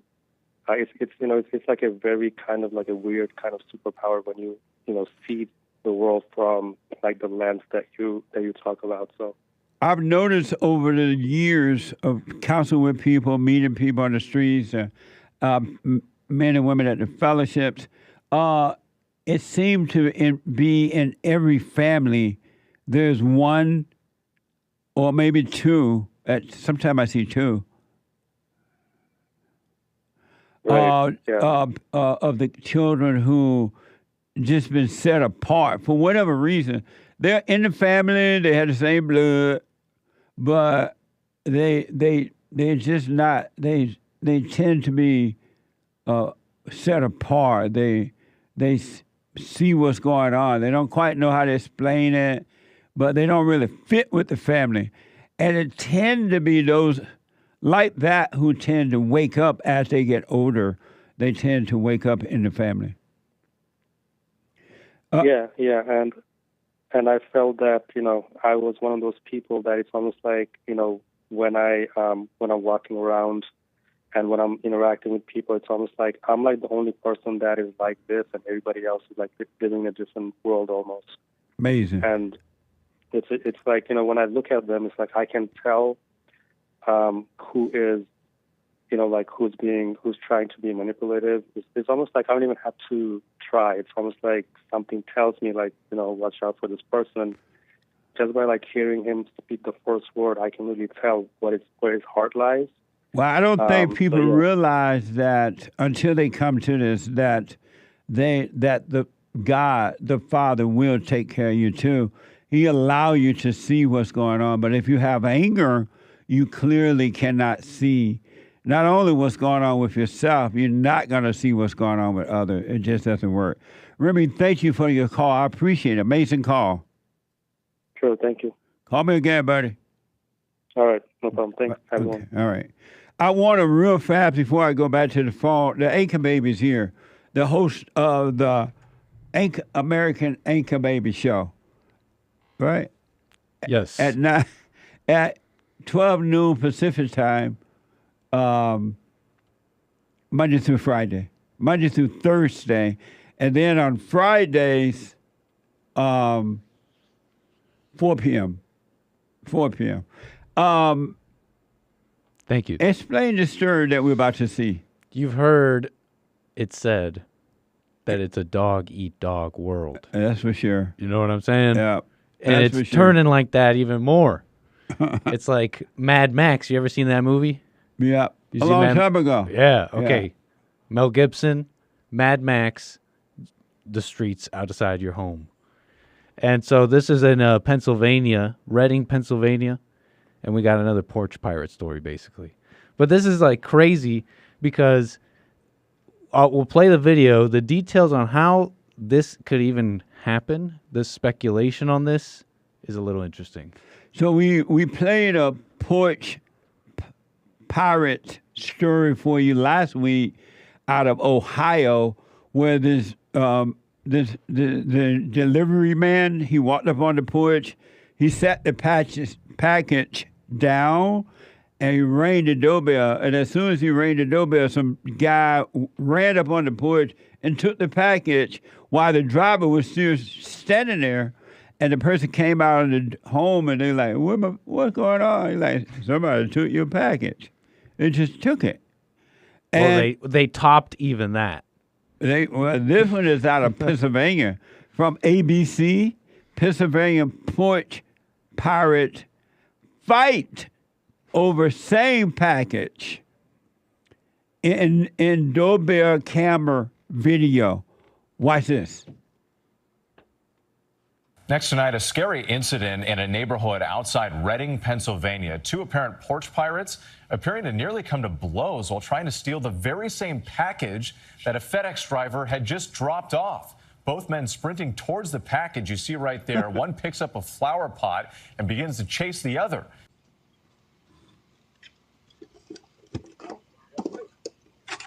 He's walking up, bring the box, put it on the porch, walking away. And two different cars drive up at the same time. And now they fight. And they sound like Mexican. I don't know, I'd say Brazilians. Brazilians? Or some kind of Dominican. Yeah, some kind of foreign language. But I'm just nitpicking. Real? I'm just nitpicking. Is that real? Okay. So in this time of skits and TikToks and all that, we got to keep space with everything you see, okay? The FedEx uniform looks real, but you can recreate that. The two guys meeting, you start thinking, it's so ridiculous. Is it a skit? It's on the news and all that. We're representing the news here. They're saying a man named Kevin has sent in this doorbell video. He said it was a very expensive package, and this was on the news. So I wouldn't go with skit on this one. You would? I would not. Oh, you would not? And so for those who didn't see it, because you listened by way of radio, the driver, tell them what happened. The driver, the driver delivered the package. Imagine a doorbell video. You've seen these Ring doorbell videos, and this one is of a porch and right outside of home. You see the FedEx delivery driver come and deliver a package, and as he's delivering the package, two cars are seen in the background just in wait. The doors open, two guys run out. One seemed to have already been there, then another drive up. And he pulled up in front of the car that was there.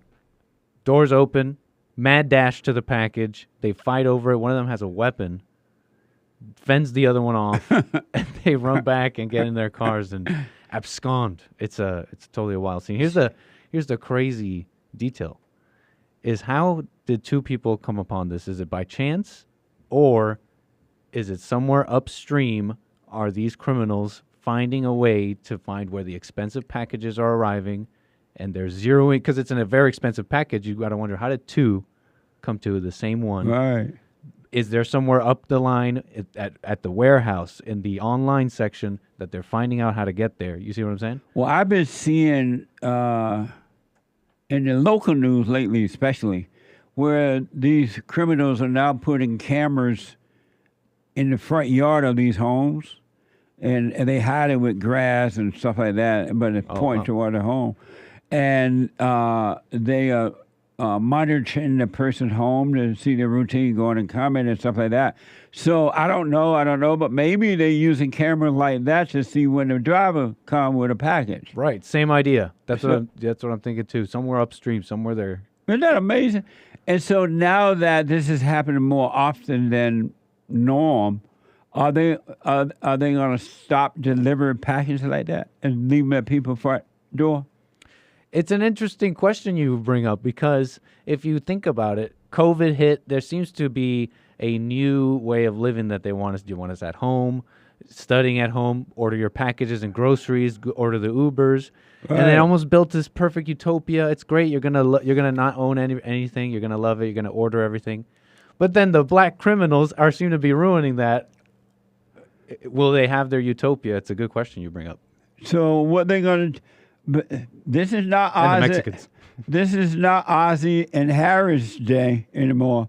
But they not only do they have the blacks doing it, but the Mexicans are doing it, and they got a bunch of illegal aliens have come into our country, and they're like organizing from Venezuela, and they're coming in from what's the name of that country where the president is tough?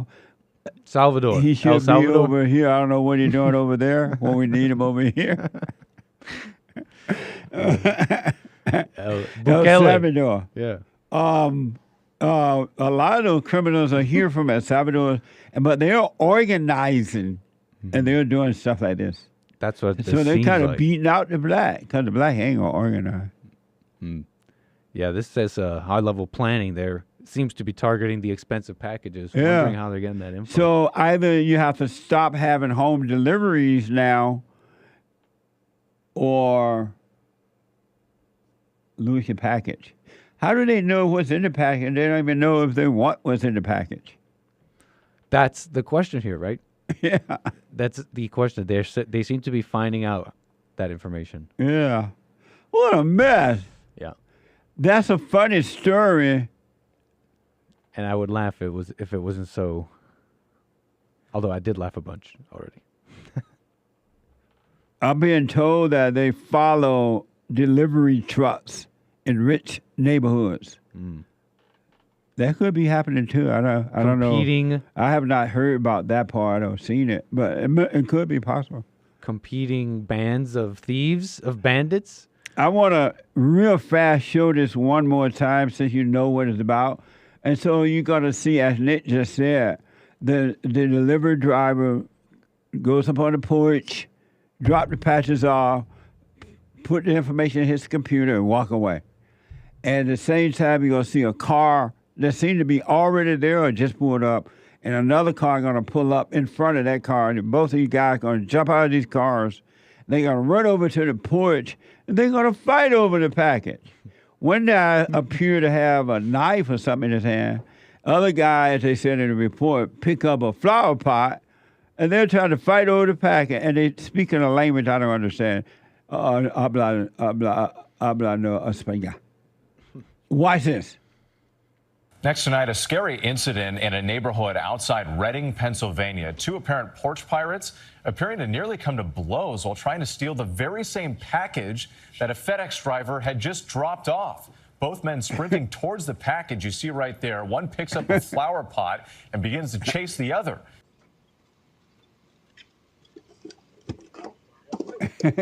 That's the driver walking up, walking away. He took a picture of it because he delivered it. And these two men running up there for it.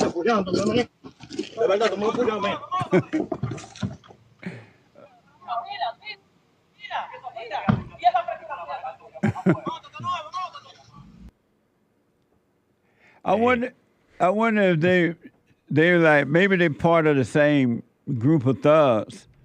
Or maybe they didn't even know each other because they fight like they didn't even know each other. Yeah, it's competing thugs. You know, the question is, are they just wacko criminals, or are they pioneers, and are we just the ones not quick on the curve? Yeah. And that's the dark commentary. The white driver went, Lord have mercy. It's over. he doesn't understand. You know what? And we're done. But the rich area, you ask, how can people order packages anymore? No, the rich areas will figure out ways. They have lockers. They have ways to do it. And the rest of the areas just go to heck. What a mess. And that's how South Africa goes and all these countries. We need Ozzy and Harry's days back. I don't know who you're talking about. Ozzy and Harry? Oh, no. Really? Mm-mm. Beautiful white picket fence. You were able to play up and down the road. They delivered packets. Nobody steal them. Wow. Mama stayed home while Ozzy went to work. Is that like a show? And Mama had dinner ready when Ozzy got home. It's a play? And the family prayed together. It's a book. Because a family that prayed together stayed together. Is that where that comes from? And I heard that. That's amazing. It used to be a TV show. Oh. Ozzy and Harriet. You remember that, Hassan? I do not, but is it like a Leave It to Beaver kind of thing? Yeah, it was like that. Amazing. Excuse me, except the daddy name was Ozzy, and the mama name was Harriet. And they had 2 sons. Are they black? And they're white. Oh, they're white. You said white. Yeah. And they had living in a picket white fence around their house. Amazing. And the daddy was the daddy, and the mama was the mama. They knew the role, and it went well. Pleasantville. That's banned on TV now. That used to be My America. I think that's like... Ain't no way they'll play that on TV I think right you're now. pushing religion and borderline racist if you do that today. Uh-huh. They would never would play that. What the? Thank you, Anchor Baby. Of course. Appreciate it. Let me go to Canada and talk to Ross. You got to go to Ross. Ross, welcome to the show. You're on the air. Hi, Jesse. How are you today? All is well, sir. Thank you for calling. Okay, Jesse, I just wanted to let you know that first, I'm one of your biggest fans. You have no idea how much I love you. I just wanted to let you know that. Thank you. And the question is that you often say that men should not have emotions and should not cry. And my question is that, let's say, for instance, a man has a family, wife and kids, and God forbid they have an accident, and he loses the family, like the children die. And in the funeral, and if the man just cries, is that all right, or it's just beta? I was just curious about that. Did that happen to you? No. Of course not. No. Thank God. No. I'm just saying if that happened. I wouldn't plan it either way. I wouldn't say I will cry or not cry at the funeral. I'll just have a wait and see. And let's say some tears come. You just let the tears come, let them flow right through, let them pass, and be done with it. Do not hold on to grief, because too much grieving creates depression. And some people hold on to it for days and nights and weeks and years and months, and they just grieve and cry, and then they tell everybody, they get a thrill from everybody thinking that mama died, daddy died, the wife, husband died, and they want people to feel sorry for them, more thrills. So if it happened naturally, let it come and let it go. Oh, okay, thanks. That makes sense. Yeah, and so don't cry. Don't plan to cry or not to cry. You know what I mean? Of course, I'm not going to plan, but I'm just saying that if you just watch them get buried, that would be just creepy a bit. You got to show some emotion. Well, you don't have to. It's creepy to be crying all over the casket and carrying on. Of course. I understand. But it's not creepy if you don't cry. Just one more thing. I just wanted to say that I'm not Canadian and I'm not American. I'm Persian. I moved here, I think it was 5 or 6 years ago. And I just wanted to say that people here in North America, they're very, very nice. I never experienced any racism, never. Right on. And I just want to say that you guys are the best, and do not ever let anybody tell you that you're racist or something. Right just on. don't care, and because as I said, it's just the best. It's just the best here. And I was never into politics. And there was one day that I was just watching through videos on YouTube, and I saw Mark Dice. I don't know if you know him or not. I do. Yeah, he had a video, and he mentioned you, and he said black conservatives, and I was just saying, black conservatives? You were like, what the? Yeah, exactly. I never knew. And then I watched your videos and said, oh my God, this guy is amazing. He's just the best. Just the best, actually. And I just started watching your videos, and I watched Trump after that. The Great White Hope. The Great White Hope. Exactly. He's the best. Yes, I'm just into politics because of you. I just wanted you to know that. Right on. Well, stay with it, Ross. Stay with it. Stay with it. It's only going to get better for you. If you just endure, stay with it all the way to the end. It's going to be amazing for you, all right? Okay, thank you. Thank you, man. All right, buddy. Amazing. 888-775-3773. Let me go to Kevin out of Indiana. Kevin, welcome to the show. You're on the air. Hey, good morning. Good morning. Jesse, I know you're always talking about the Father and some religion context, but what I'm not a religious person, but what I've been doing, I'm about ready to turn 69, and I've been doing daily positives. My whole life, it was almost a near complete wreck, and it was about 2 years ago that I started doing daily positives for about 15 minutes a day, and pretty quick I was doing like a half hour or an hour or more than that quite often a day. So in the course of the last 2 years, I've done more than I've done in the last 20 years. My mind, I got better cognitive skill set. I've improved my health on my body. I walk all the time. I just do, just quite frankly, for my old self, I almost had to rise from the dead, and I had to bury my old self, and I did that by daily positives, and I had to walk away from myself into a new self that, quite frankly, it's amazing. What does daily positive mean? What do you mean? Well, a daily positive is like I do 15 minutes of work around my house or in my yard, or in my garage. So I hold that as, what I do is I just started writing in a like a notebook. Hold on a minute. Hold on. Don't hang up, Kevin. Hold up. Let me take. Oh, this hour's up, huh? Hold on, Kevin. I didn't realize the whole hour's gone already. One more hour to go. 888-77-JESSE. Hake News, not the fake news, coming back in a moment. I want to thank you so much. The silent I didn't prayer, realize that. I'm 50 years old. At home, we have a 16-year-old, 14-year-old, and a 10-year-old. And I got to tell you, introducing the silent prayer to my family, instead of just sitting down and saying the same old prayer over and over again before we eat our meal, to just be silent, bringing all thoughts into captivity. Brother, that has been such a huge, huge blessing in our lives. I just want to encourage anyone to try that out. It's amazing to look around after we've done our silent prayer before we eat, to see the excitement in my kids' faces, like, oh yeah, Dad, I had a bunch today. Or the other one will be like, yeah, I had a couple things that I've been thinking about. It really takes root, Jesse, and so I want to thank you so much, and ever since then, it's been absolutely amazing. So thank you so much. You're welcome, Tony. Stay with it, stay with it, stay with it. You're going to know God and His love. It's going to be amazing, man.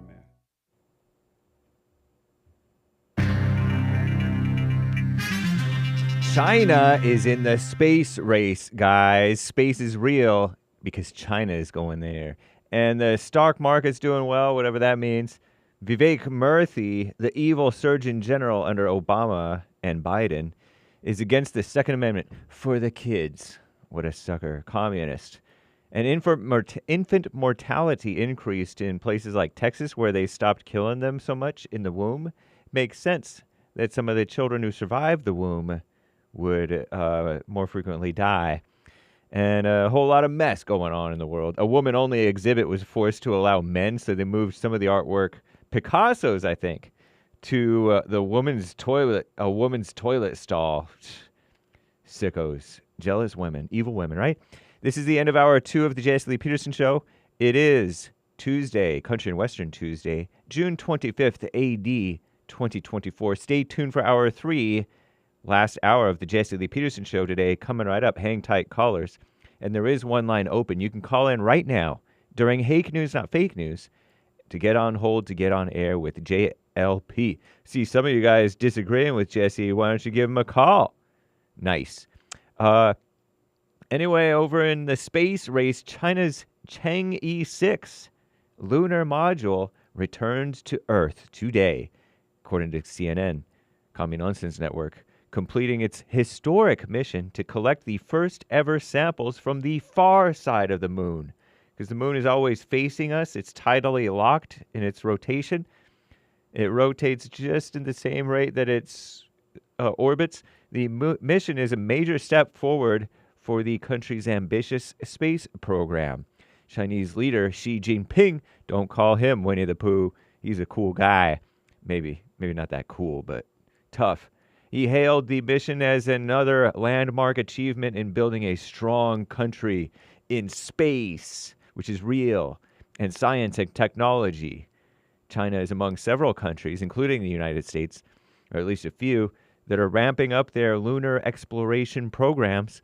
Beijing's ambitions to send astronauts to the moon by 2030 come as the U.S. looks to launch a crewed Artemis mission as early as 2026. That would be America's first such attempt at landing on the moon in more than 50 years. Wow, that's wild. 31 times the S&P 500 has surpassed its own record since January, so says Commie Nonsense, supposedly a signal that the stock market could have its best election year ever. It's been 333 days since the index recorded a decline of 2% or greater, which is the longest stretch since February of 2018, according to analysts at Goldman Sachs. Is it ill-gotten gain? Quite likely, but who knows? And here's a quote from the U.S. Surgeon General, Dr. Vivek Murthy.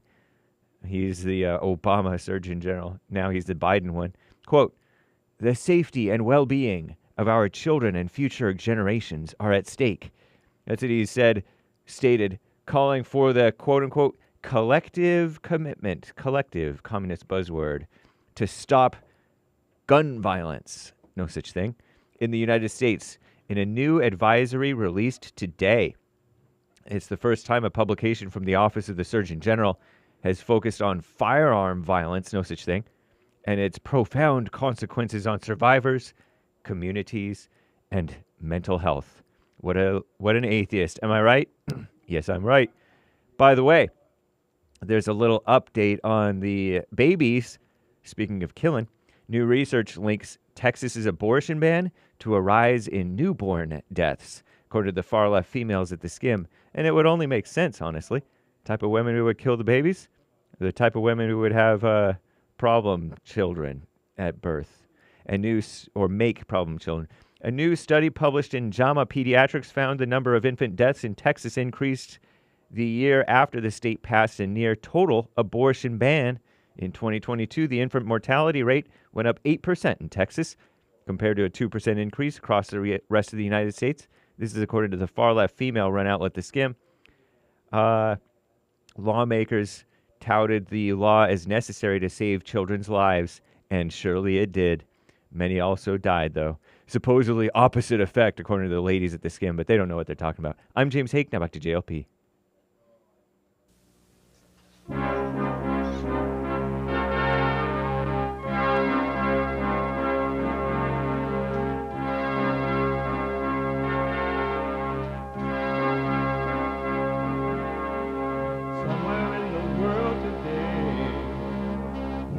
To stand up strong, face the truth about themselves, to understand what went wrong. I know we can find a way.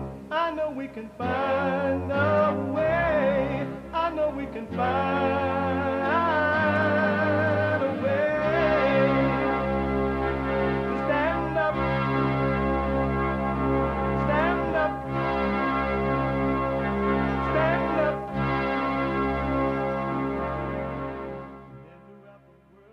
Uniting the races with truth instead of dividing them with lies. We're also rebuilding the family by rebuilding the man. I'm Jesse Lee Peterson.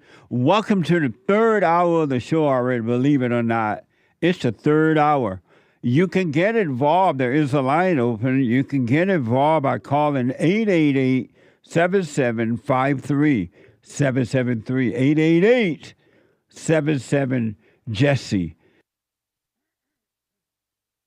JESSE, Jesse. My biblical question, and it's a doozy. Brand new biblical question. Why is evil able to work with you?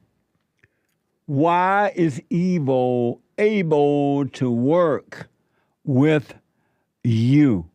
Why? You ever ask yourself that? Ask yourself that.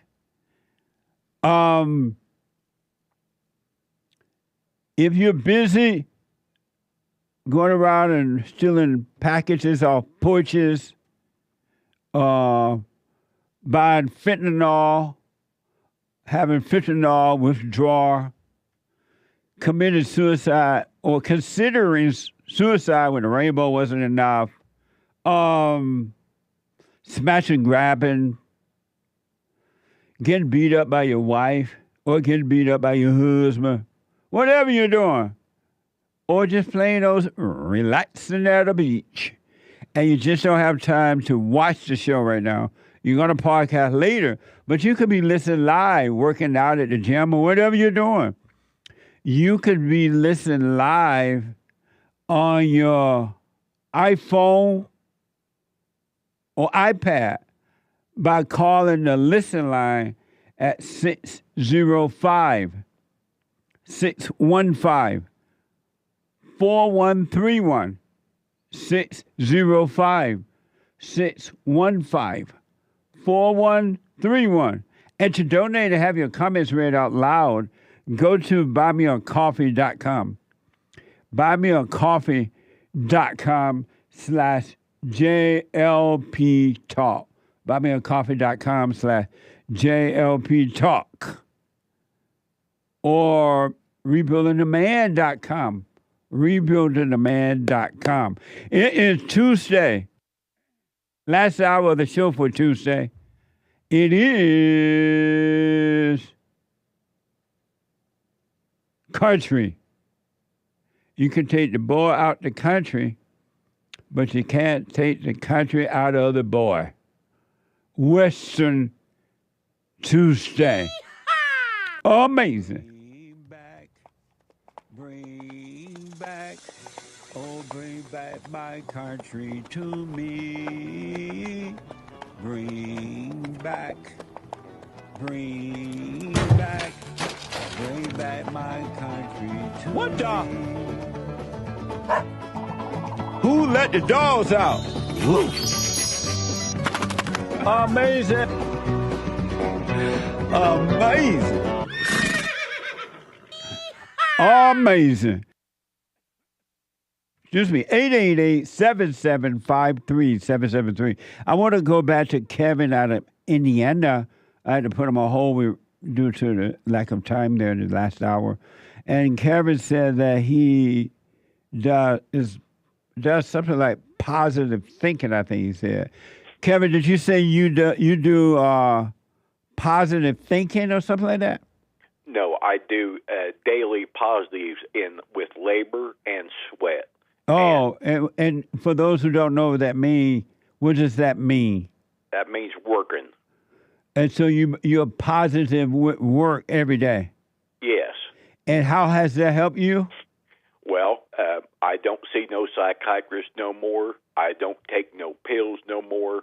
And, see, daily positives is the most fantastic thing that I believe exists because it's the most equal form on equality that I think's ever existed, because daily positives, they don't care what race you are, they don't care how ugly you are or how beautiful you are, how old you are or how young you are. Daily positives are only truth and honesty, and to get them, for me, I have to use labor and sweat, So you're not doing, because I have heard of people doing positive thinking. They be saying stupid stuff to themselves, trying to be positive. But you're saying your positive thing is working. Yes, 100%. Oh, okay. And so that helps you physical, right? I've improved my health. I exercise 3 days a week. I walk all over my town all the time. That's helped my ankle problems, broke in 3 places with a pin in it. It's helped my knee problem. I tore a cartilage in it. My exercises have helped my rotator's cuff. And how old are you? I'm about ready to turn 69. So how old are you? I'm 69. Oh, I thought you said you were about to ready to turn 69. Pardon? You say you're about to turn 69? Yeah. So how old are you today? 68. Oh, okay. And so have you overcome all your anger? No, I still have my problems, because when you see stuff out in the world, it does affect you. I think everything affects a person. It's just I haven't been able to overcome my disappointments in judging others or in judging things. I'm like a quick draw. I judge a lot quicker than I should. So what good does it profit you to save your body but lose your soul?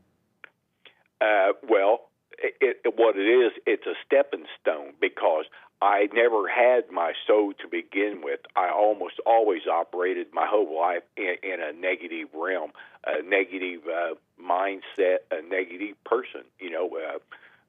I never had no gift that I learned from my teachers or from my friends or anything on how to overcome any of my obstacles. And it wasn't until I was about ready to turn 67 that I started doing my daily positives, and everything has been starting to fall into line for me. And almost like I said, I've almost had to have a resurrection. I've had to kill my old self so that I could have a new self, and I could have a future.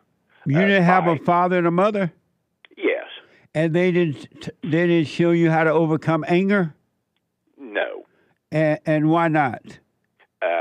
Well, I really think that most people, it's if they seen an alien, they would be less scared of an alien than they would of trying to teach people how to overcome your problems. People just don't know it. Teachers don't know it. Why didn't your parents show you how to overcome anger?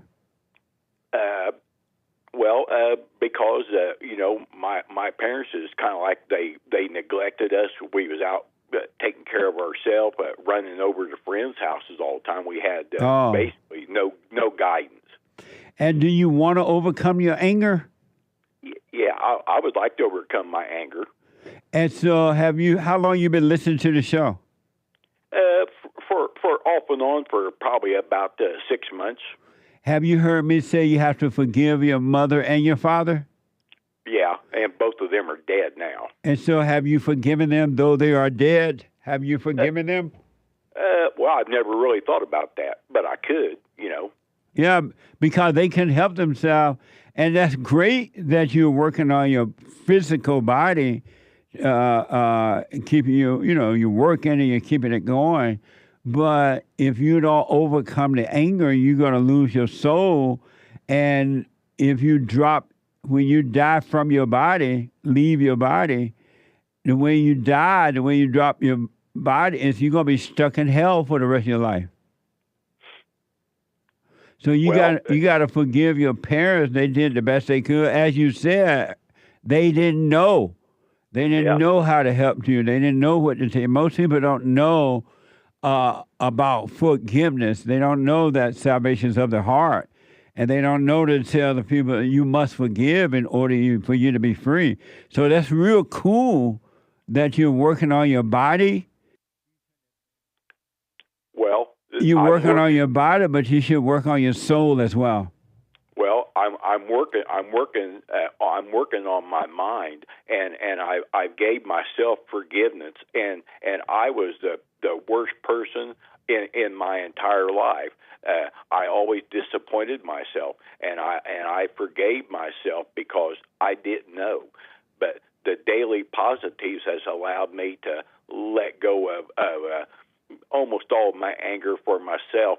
It's not anger, it's disappointment of my past, but I've had to be honest and truthful with myself, and by forgiving myself, I've allowed myself to, I test myself every time I'm doing a project around the house. I test myself to make sure that I do a better job, and that helps my mind significantly. And but that still doesn't do anything for your soul, though. And so, how did you forgive yourself? Well, because I'm in a lot happier place. I'm in a lot higher positive self. How were you able to forgive yourself, though? Well, because I look back at the accomplishments. My house is a lot nicer.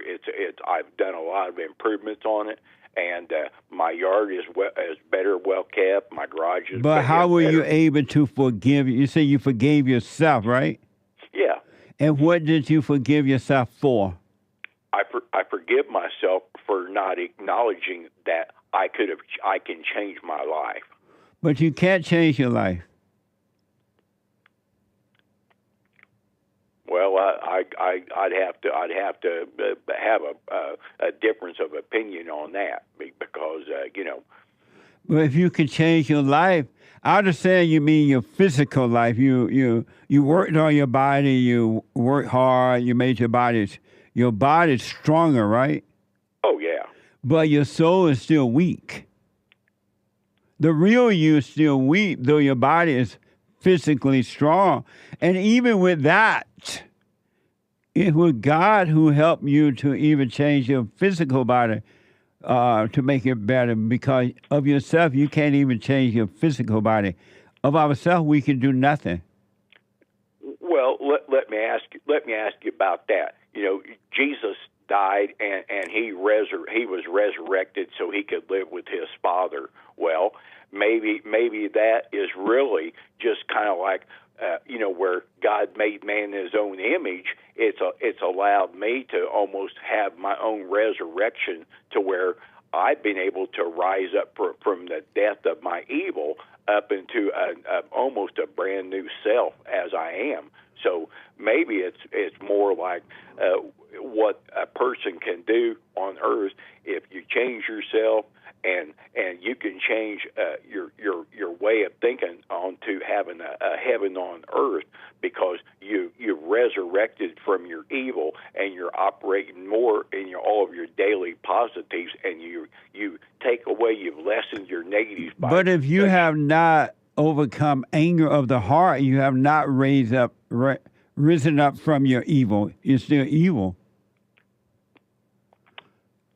You may be physically it sounds like you're physically in good condition, right? But if you have not overcome anger of the heart, you're still evil.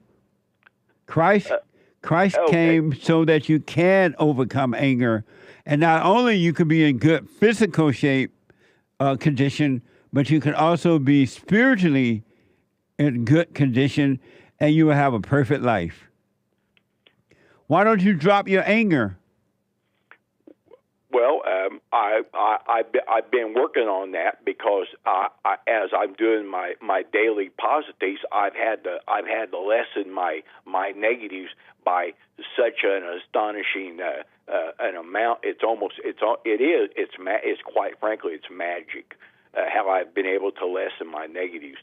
But I'd ask you you're talking about I have to raise up my spirit, but how if I'm an atheist and I'm not really a believer? I've been saved before, but I'm kind of more or less like an atheist now. But how do I overcome my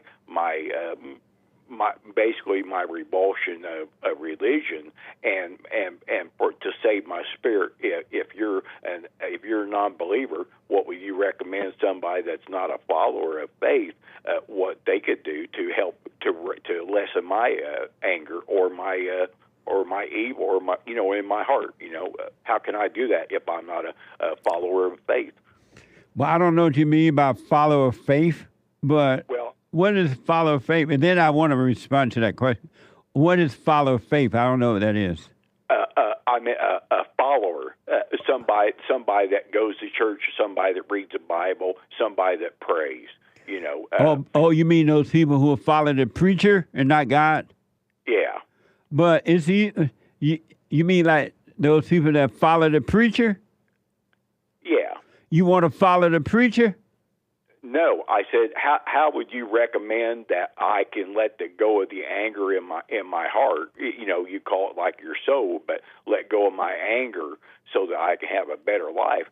But if I'm not a believer in religion, the context of religion, then how can I achieve something that is only done and gave to those believers in the religious order? If only you can find that in a religion order, and if you don't have a religious order, I can never find that. So, but you never, ever going to find God in a religious order. You're not going to find God that way. Those people who are in those religious orders, they're not finding God at all. All they do is talk about God, and they have read about him, but they don't know him. They just know about him. And knowing about God is not knowing God. So they don't know God either because they are in a religious order. You're never going to find him in there. You're only going to find him when you look within and you realize you're wrong for having this anger on your heart and you forgive. Then you will find God. You're better off by being an atheist than it is to be in a religious order, because the religious order is in the way of finding God. So you're better off. All you need to do now, as you're working on your body, you also need to work on your heart by realizing, yes, I have this anger. And then you examine yourself, and start with your parents, especially with your mother, and you forgive them, though they are dead. They can help themselves. God will forgive you, and then he will take away the spirit, which is the evil spirit of the heart, and he will give you his heart, which is perfect love, and you'll be fine. And so you'll have an amazing body working for you and the heart working for you. You'll be a whole person. Well, I'll do that today. I'll forgive my mother and my father, and but I've helped my mind significantly, but I've lessened my negatives by almost in a magical sense, almost in a mystical form, that I've lessened my negatives so significantly. And you can either choose a positive by using labor and sweat, or if you don't choose a positive, a negative will choose you. And if that physical thing is working for you, fine, that's good. But you need to work on your spirit. I recommend you. Are you able to go on YouTube and check out my silent prayer? No, but I could go on there and search it. Go to rebuildingtheman.com/prayer. Okay. Rebuildingtheman.com/prayer, and keep working on your physical stuff as you are doing, but start working on your spiritual, the real you, your spiritual self, and you'll become a whole man. And when you drop your body, when you die, when you leave your body, God takes you out of the body. If you drop your body with perfect peace on your heart, you're going to live that way the rest of your life. But if you drop your body with anger on your heart, you're stuck right in that the rest of your life, no way out. It makes sense. Can I ask you a question? Yes. I believe that all of our problems that are on Earth today, they're all very, very solvable. Quite frankly, I think they're quite easily solved. But yet, you have all these teachers that have bachelor's, master's, doctor's degrees. You have these scientists. You have all these millionaires, mega millionaires, billionaires, even a trillionaire. But you have all these people that have known how to take care of all these problems, and yet they don't share any of their great ways in life with anybody else. And it's like politicians. Politicians, they live in a lot higher realm of their class than what we do. And I think a politician should only be allowed to make 50% more than the poorest people in his district.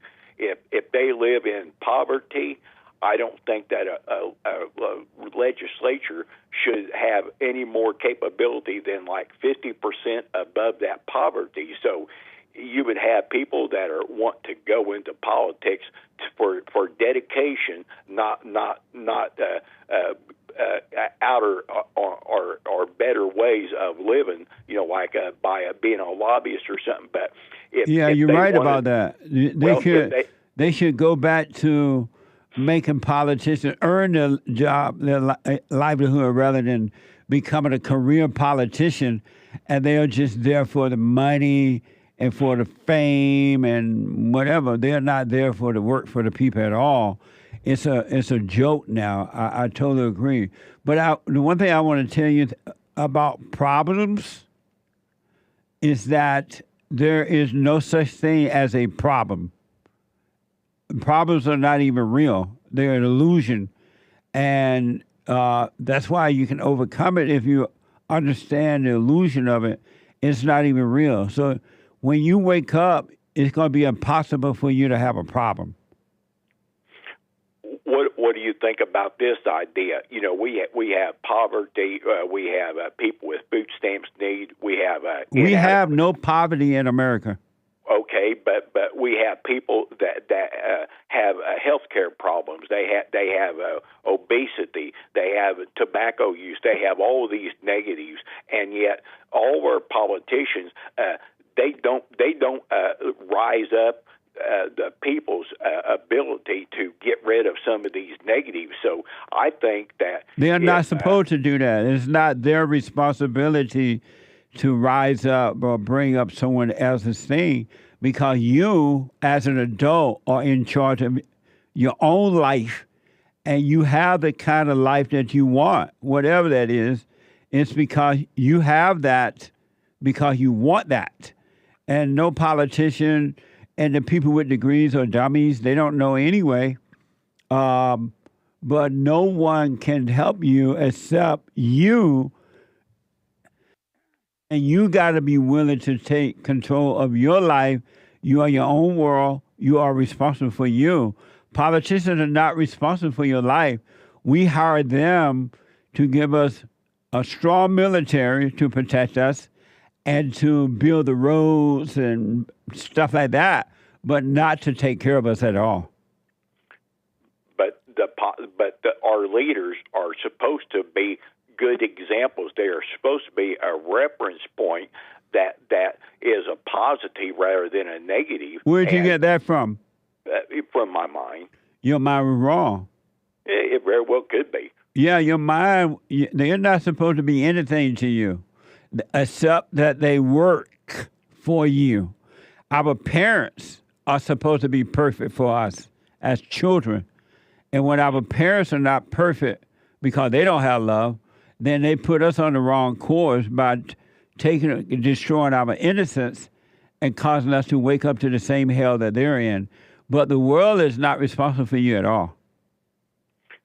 Well, shouldn't like teachers or something like to test the kids because I don't think that I never got no teaching in school, nor in my family at all, my whole life. And yet I don't think that they do that for some people, but not for many. But I really kind of feel that we need to reflect on daily positives where like schools would have kids in different classes and stuff. Hey, go home and make up your bed during the summertime.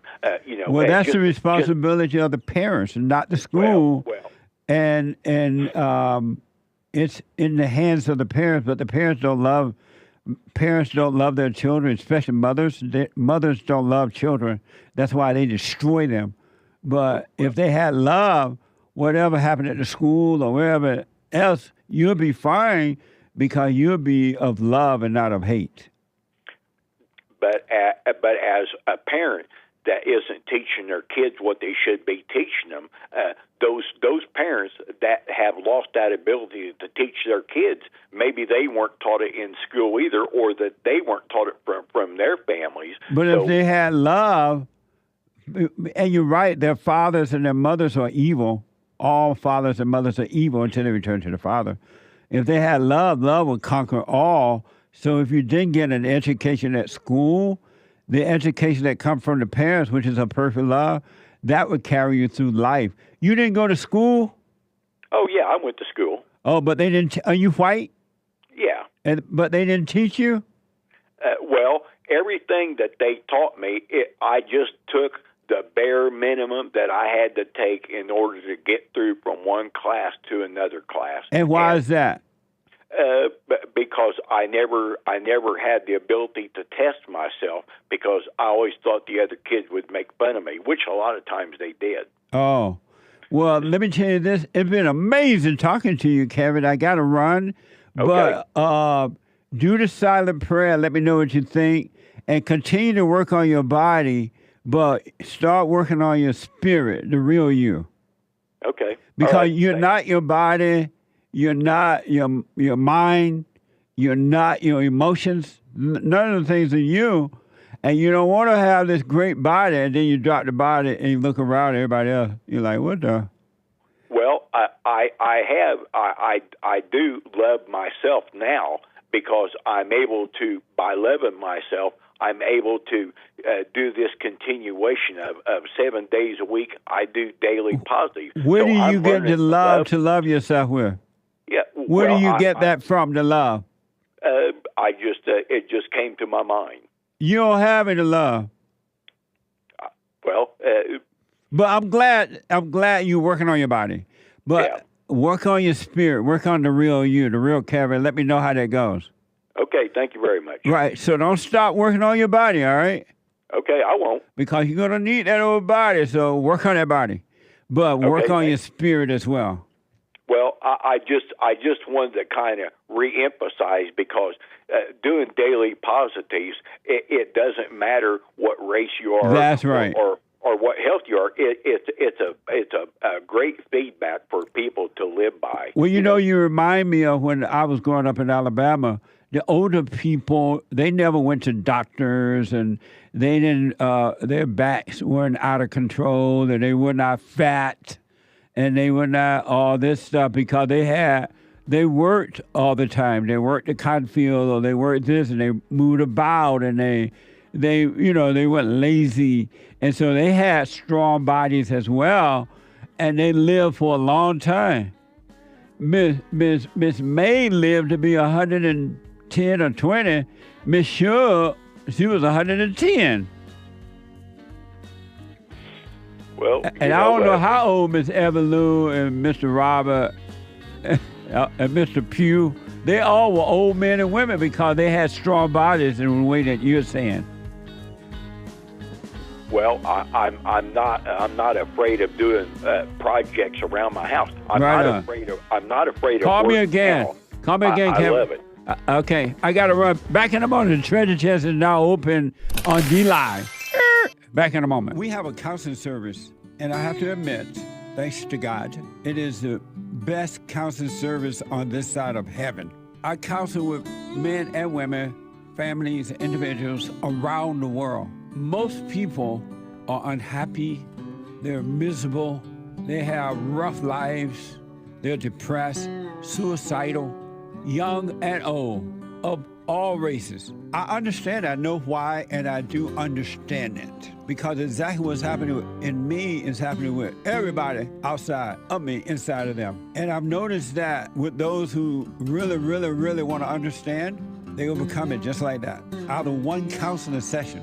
If you need counseling, you can go to rebuildingtheman.com or call 800-411-2663. 800-411-BOND. Best counseling service on this side of heaven.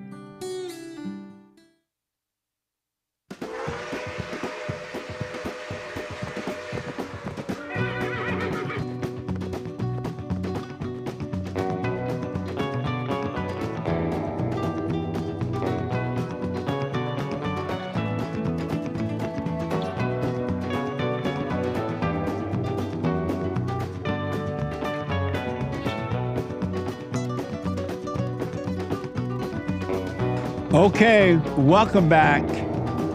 888-7753-773. A couple announcements. The Hake Report is coming up at the top of this hour. The Hake, Hake, report.com from 9 to 11 a.m. Pacific time.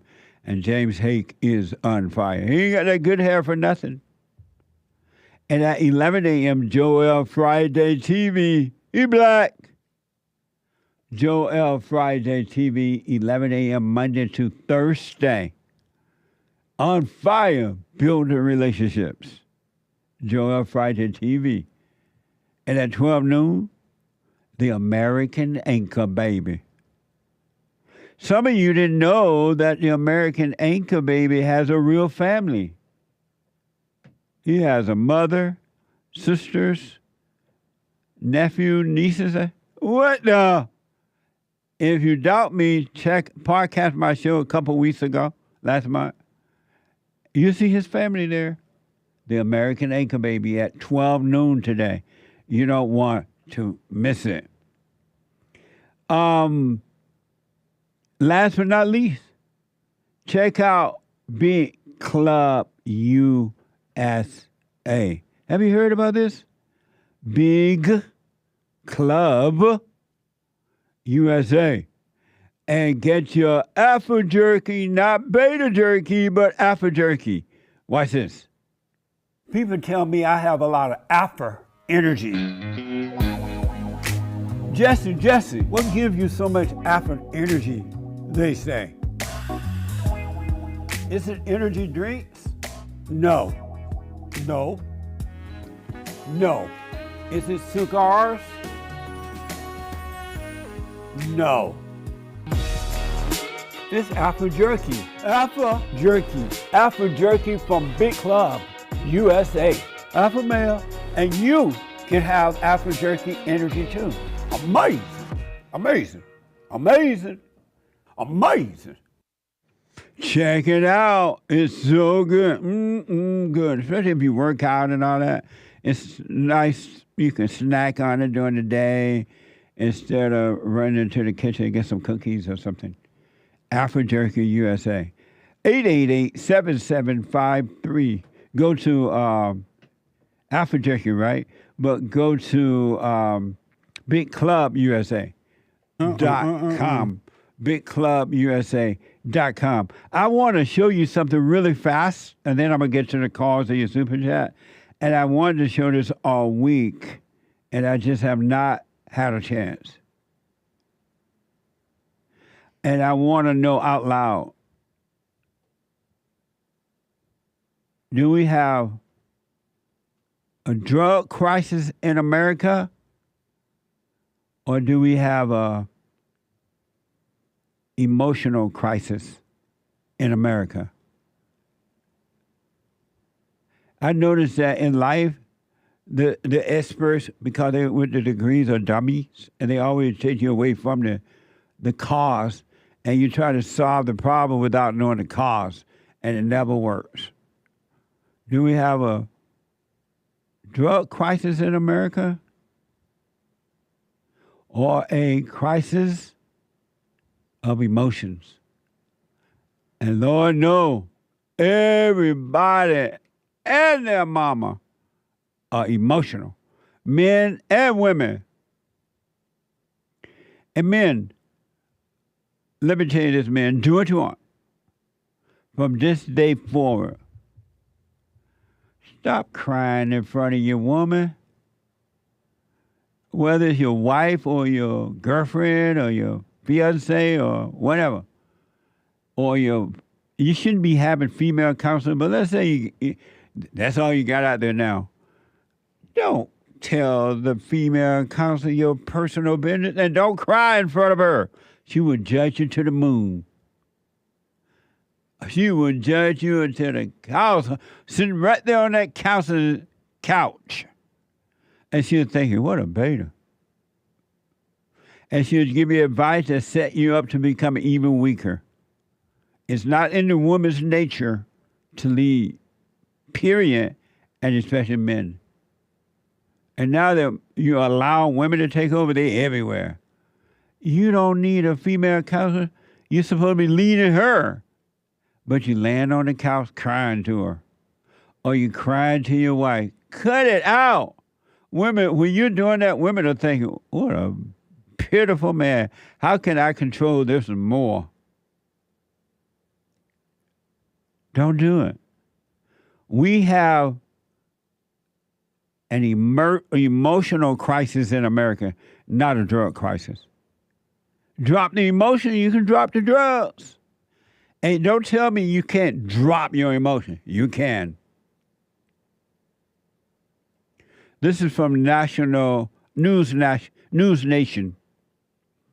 A mother is fighting to make other parents aware of the fentanyl crisis after losing both her daughter in 2020 and then her son earlier this year. Watch this first soundbite.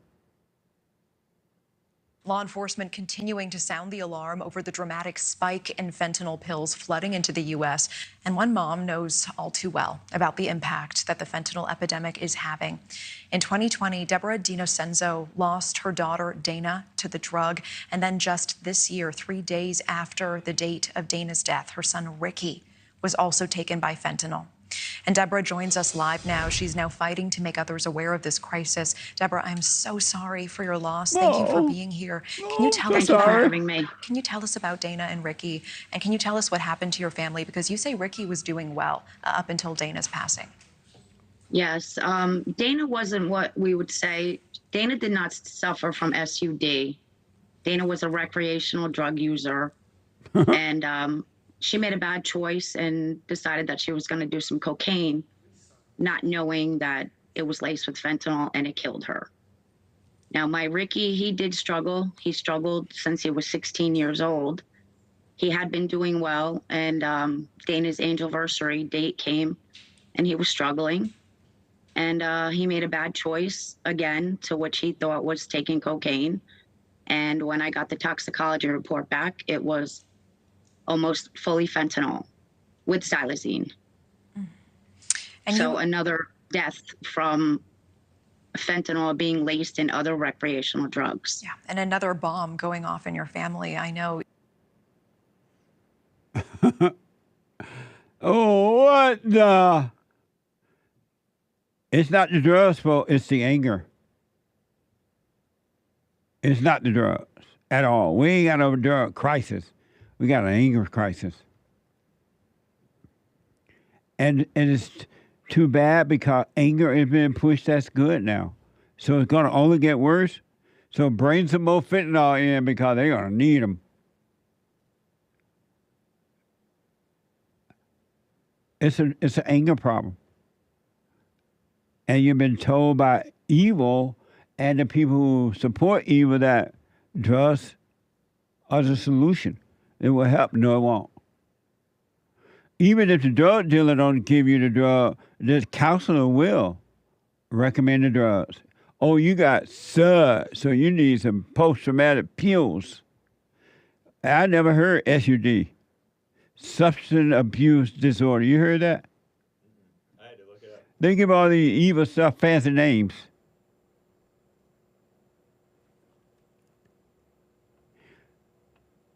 She said her daughter did not have that, just use drugs. You don't just use drugs. You have anger problems. You don't just use drugs. And I'm telling you, it's only gonna get worse. Emergency, emergency, emergency. You're putting these women in places of authority where they have no authority at all, and you're pretending that they can lead.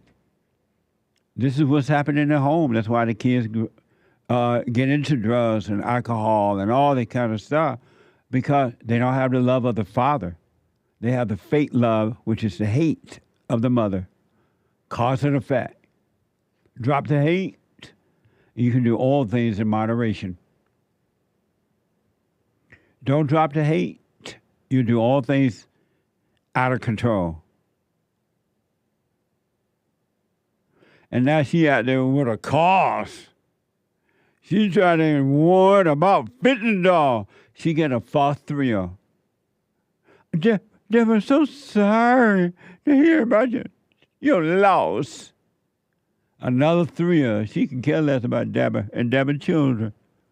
As soon as the report was over, she don't even remember Deborah, whatever her name is. Mother and son talk every day. Watch this. You had spoken to him just the night before, and then you got the door knock. Is that right? The following morning? That is correct. He was doing so well. He had been coming here, spending weekends here with us.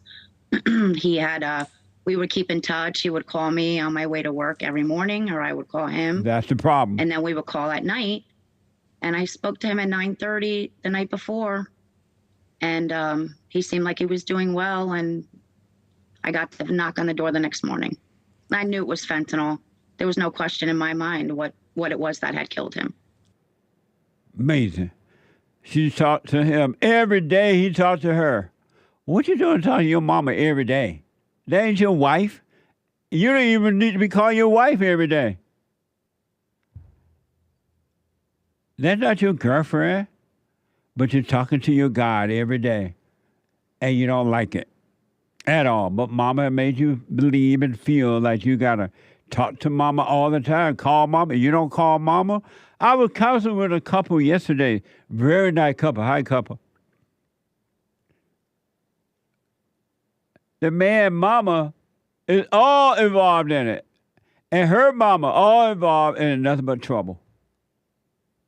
Nothing but trouble. Keep your mama away from you. You don't owe your mama anything. There's nowhere in the Bible where it says you got to take care of mama.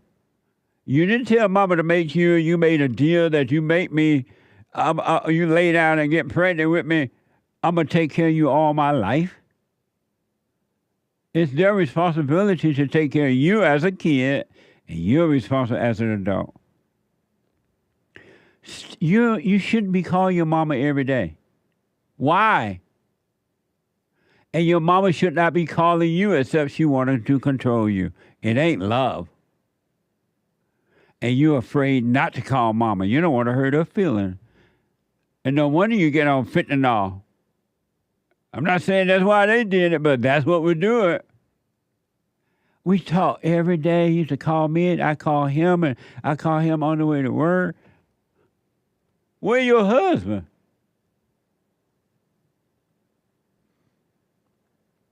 Anger, the spirit of anger is a killer. The spirit of anger is a killer. And every human being is possessed with it until they overcome it. And you can't overcome it. It's of the heart. Clear the heart, you can clear the mind. And last but not least, her 13-year-old son, an activist with his friends. Watch this.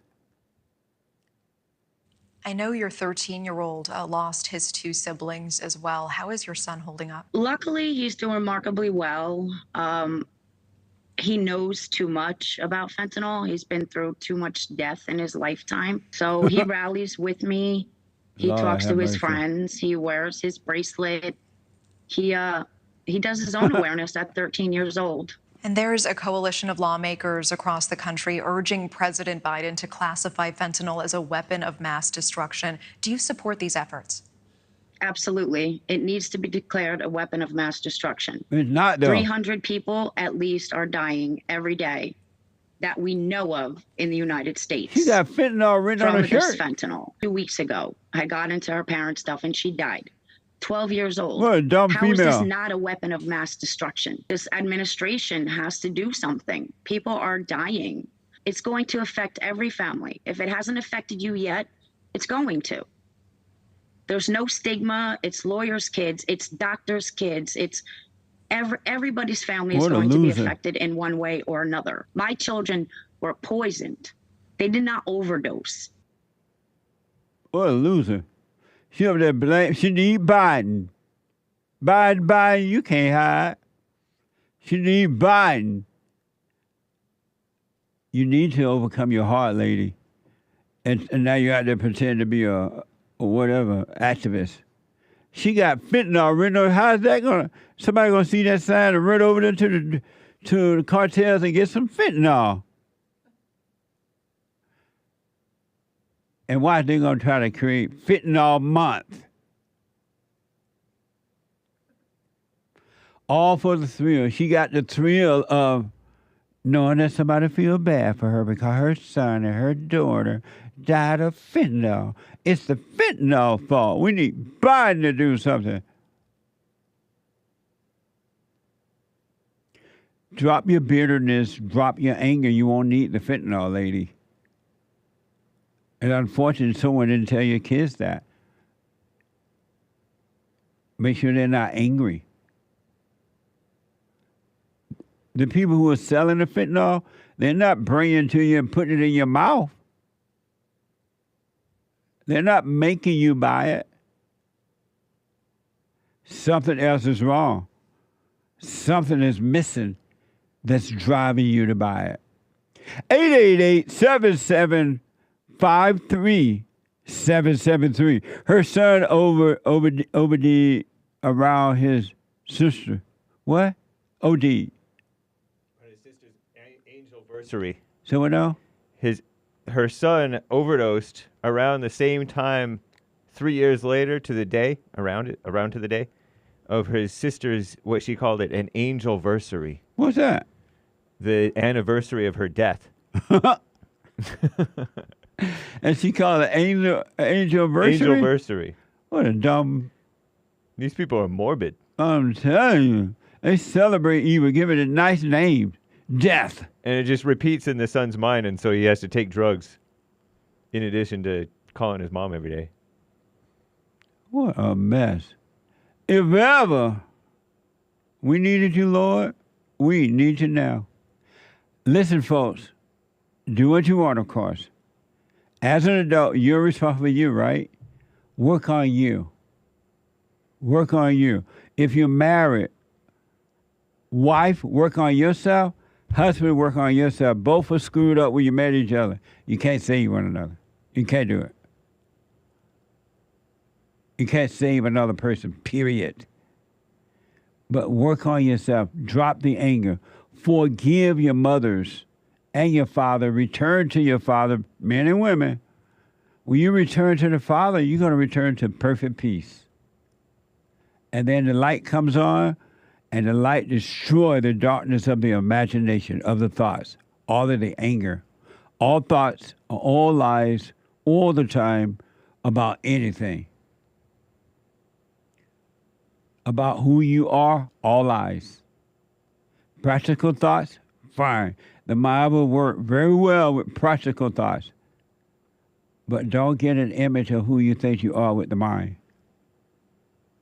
You're not the image. It's a false image.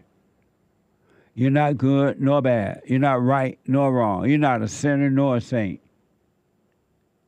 You have no past nor future. God has not punished you. He never has, and he never will. He has not punished you at all because he knows it's not you. It's something that made a home in you, but you think it's you.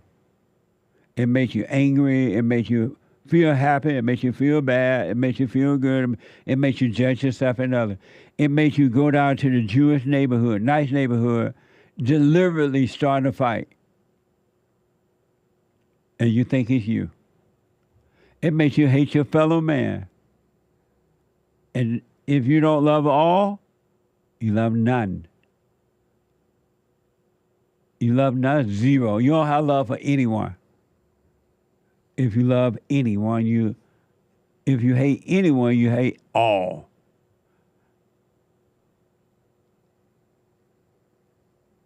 You can't love your children and hate your neighbor. You can't love your husband or wife and hate your parents.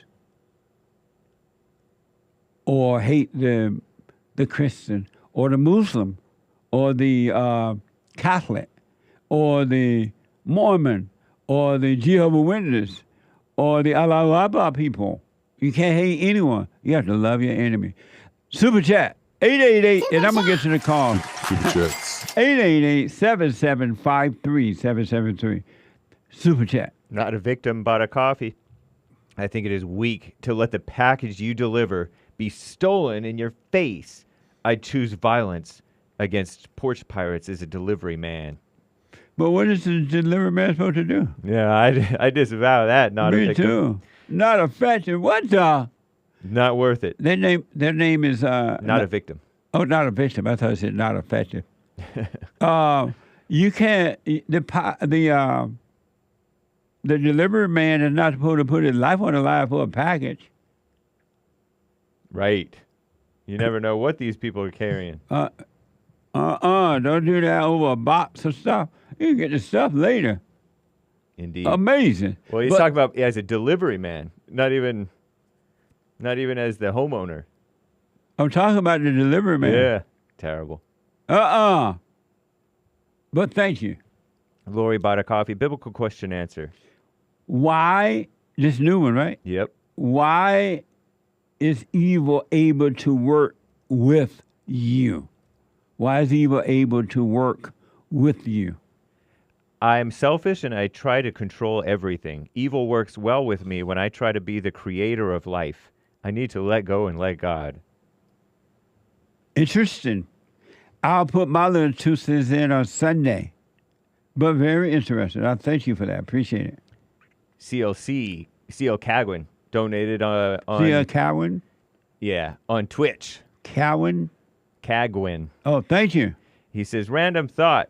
Satan told me health is overrated and only to pray for peace. And then my health slowly went downhill the last 5 years. SMH, doubt every thought.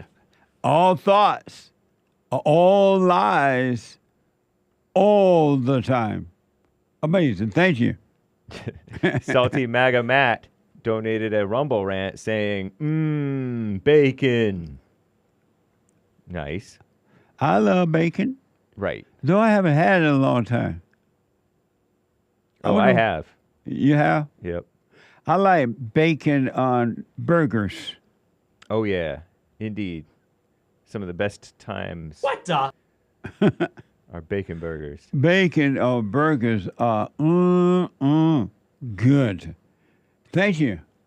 Another super chat Rumble rant from Nick LeBoy. This one to follow up on that one caller from earlier. If you belong to Christ, then you are Abraham's seed and heirs according to the promise. Galatians 3:29, also Romans 9:6-8. God bless, Jesse. Thank you. I appreciate it. Who are they referring to? I'm not sure which caller that would have been referring to, but thank you, Nick LeBoy. Yeah, I appreciate it. Thank you. From Rumble. Yeah. Shout out to the top contributors on D-Live, the D-Live crew, Evgeny Crosby, Games for Rec, Cactus Eater Bear, and the rest of the supporters, Kid Combo 1.0. Thank you guys for the support, as always, in the D-Live crew. And thank you guys. I do believe that is all for now. Amazing. Thank you all. I absolutely appreciate it. Listen, folks. There's not a drug crisis in America. There's an anger crisis. And all human beings are being told that, well, I don't know about all, but most that anger is good. It's not. Don't listen to the Christians when they tell you that anger is good. Jesus was angry, they say. Don't pay attention to that. They're lying to you. Jesus did not have human anger. Human anger is evil. All right? You can be free right here, right now. You don't want to die with anger on your mind, on your heart. Go and forgive your mother. Black people, forgive your mama, your grandmama. They screwed you up. They turned you from your father. And also, forgive them. All people do, but I'm telling the black because they don't know how they think their black mama is a queen. She's a queen, all right, of evil. So forgive them, forgive your father, all people. Do the silent prayer, rebuildingtheman.com/prayer, right? And work on you. You'll be fine. It ain't going to change until you work on you. Nothing's going to change. I'm out of time. The Hake Report is coming up now. Hayden out of Texas, somebody just dropped. I'm out of time. Tomorrow, Manhood, I was in the third hour every Wednesday. Thank you all for your super chats, your support, your donations, and all that. We got a lot of work to do. All right? Take care. Hake Report coming up at 9. And after the Hake Report, Joel Friday TV. You black. And after Joel Friday TV, the American Anchor Baby. Energy given to him by God. Not his own. Take care, folks. Have a good one. I know we can find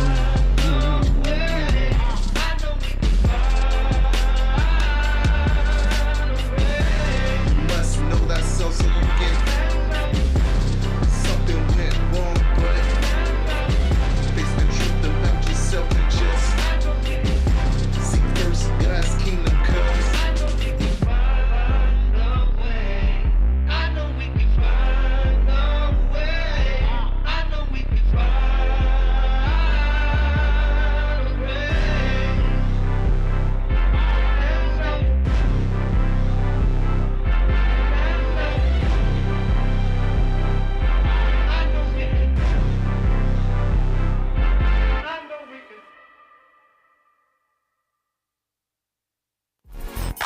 So, here's what I recommend. I invite you to download my silent prayer, and I want you to start doing it.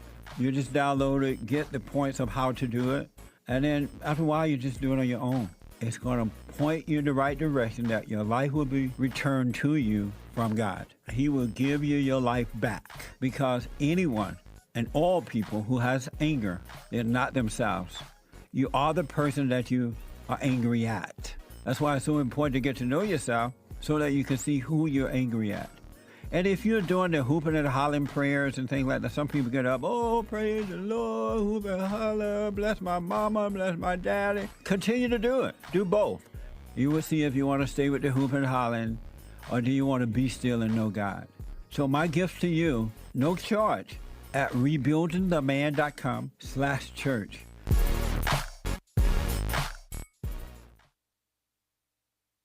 I noticed after a while that when these guys overcome their anger, they have amazing ideas about starting a business, but because they've been told that if you don't get a loan from the bank, or if you don't have a 5-year plan, or if you don't do this, and it's just simply not true, it's the first step.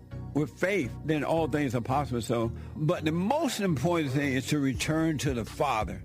That yearning that you have, that emptiness, that void, is not for more stuff. It's not for more friends. It is a return to the Father, because there's no way you can return to God and be angry at your earthly father. So thank you all so much, right? People around the world donated to Bond at rebuildingtheman.com, or they call 800-411-2663, and we're still committed to pointing the right way for men and women to return to the Father.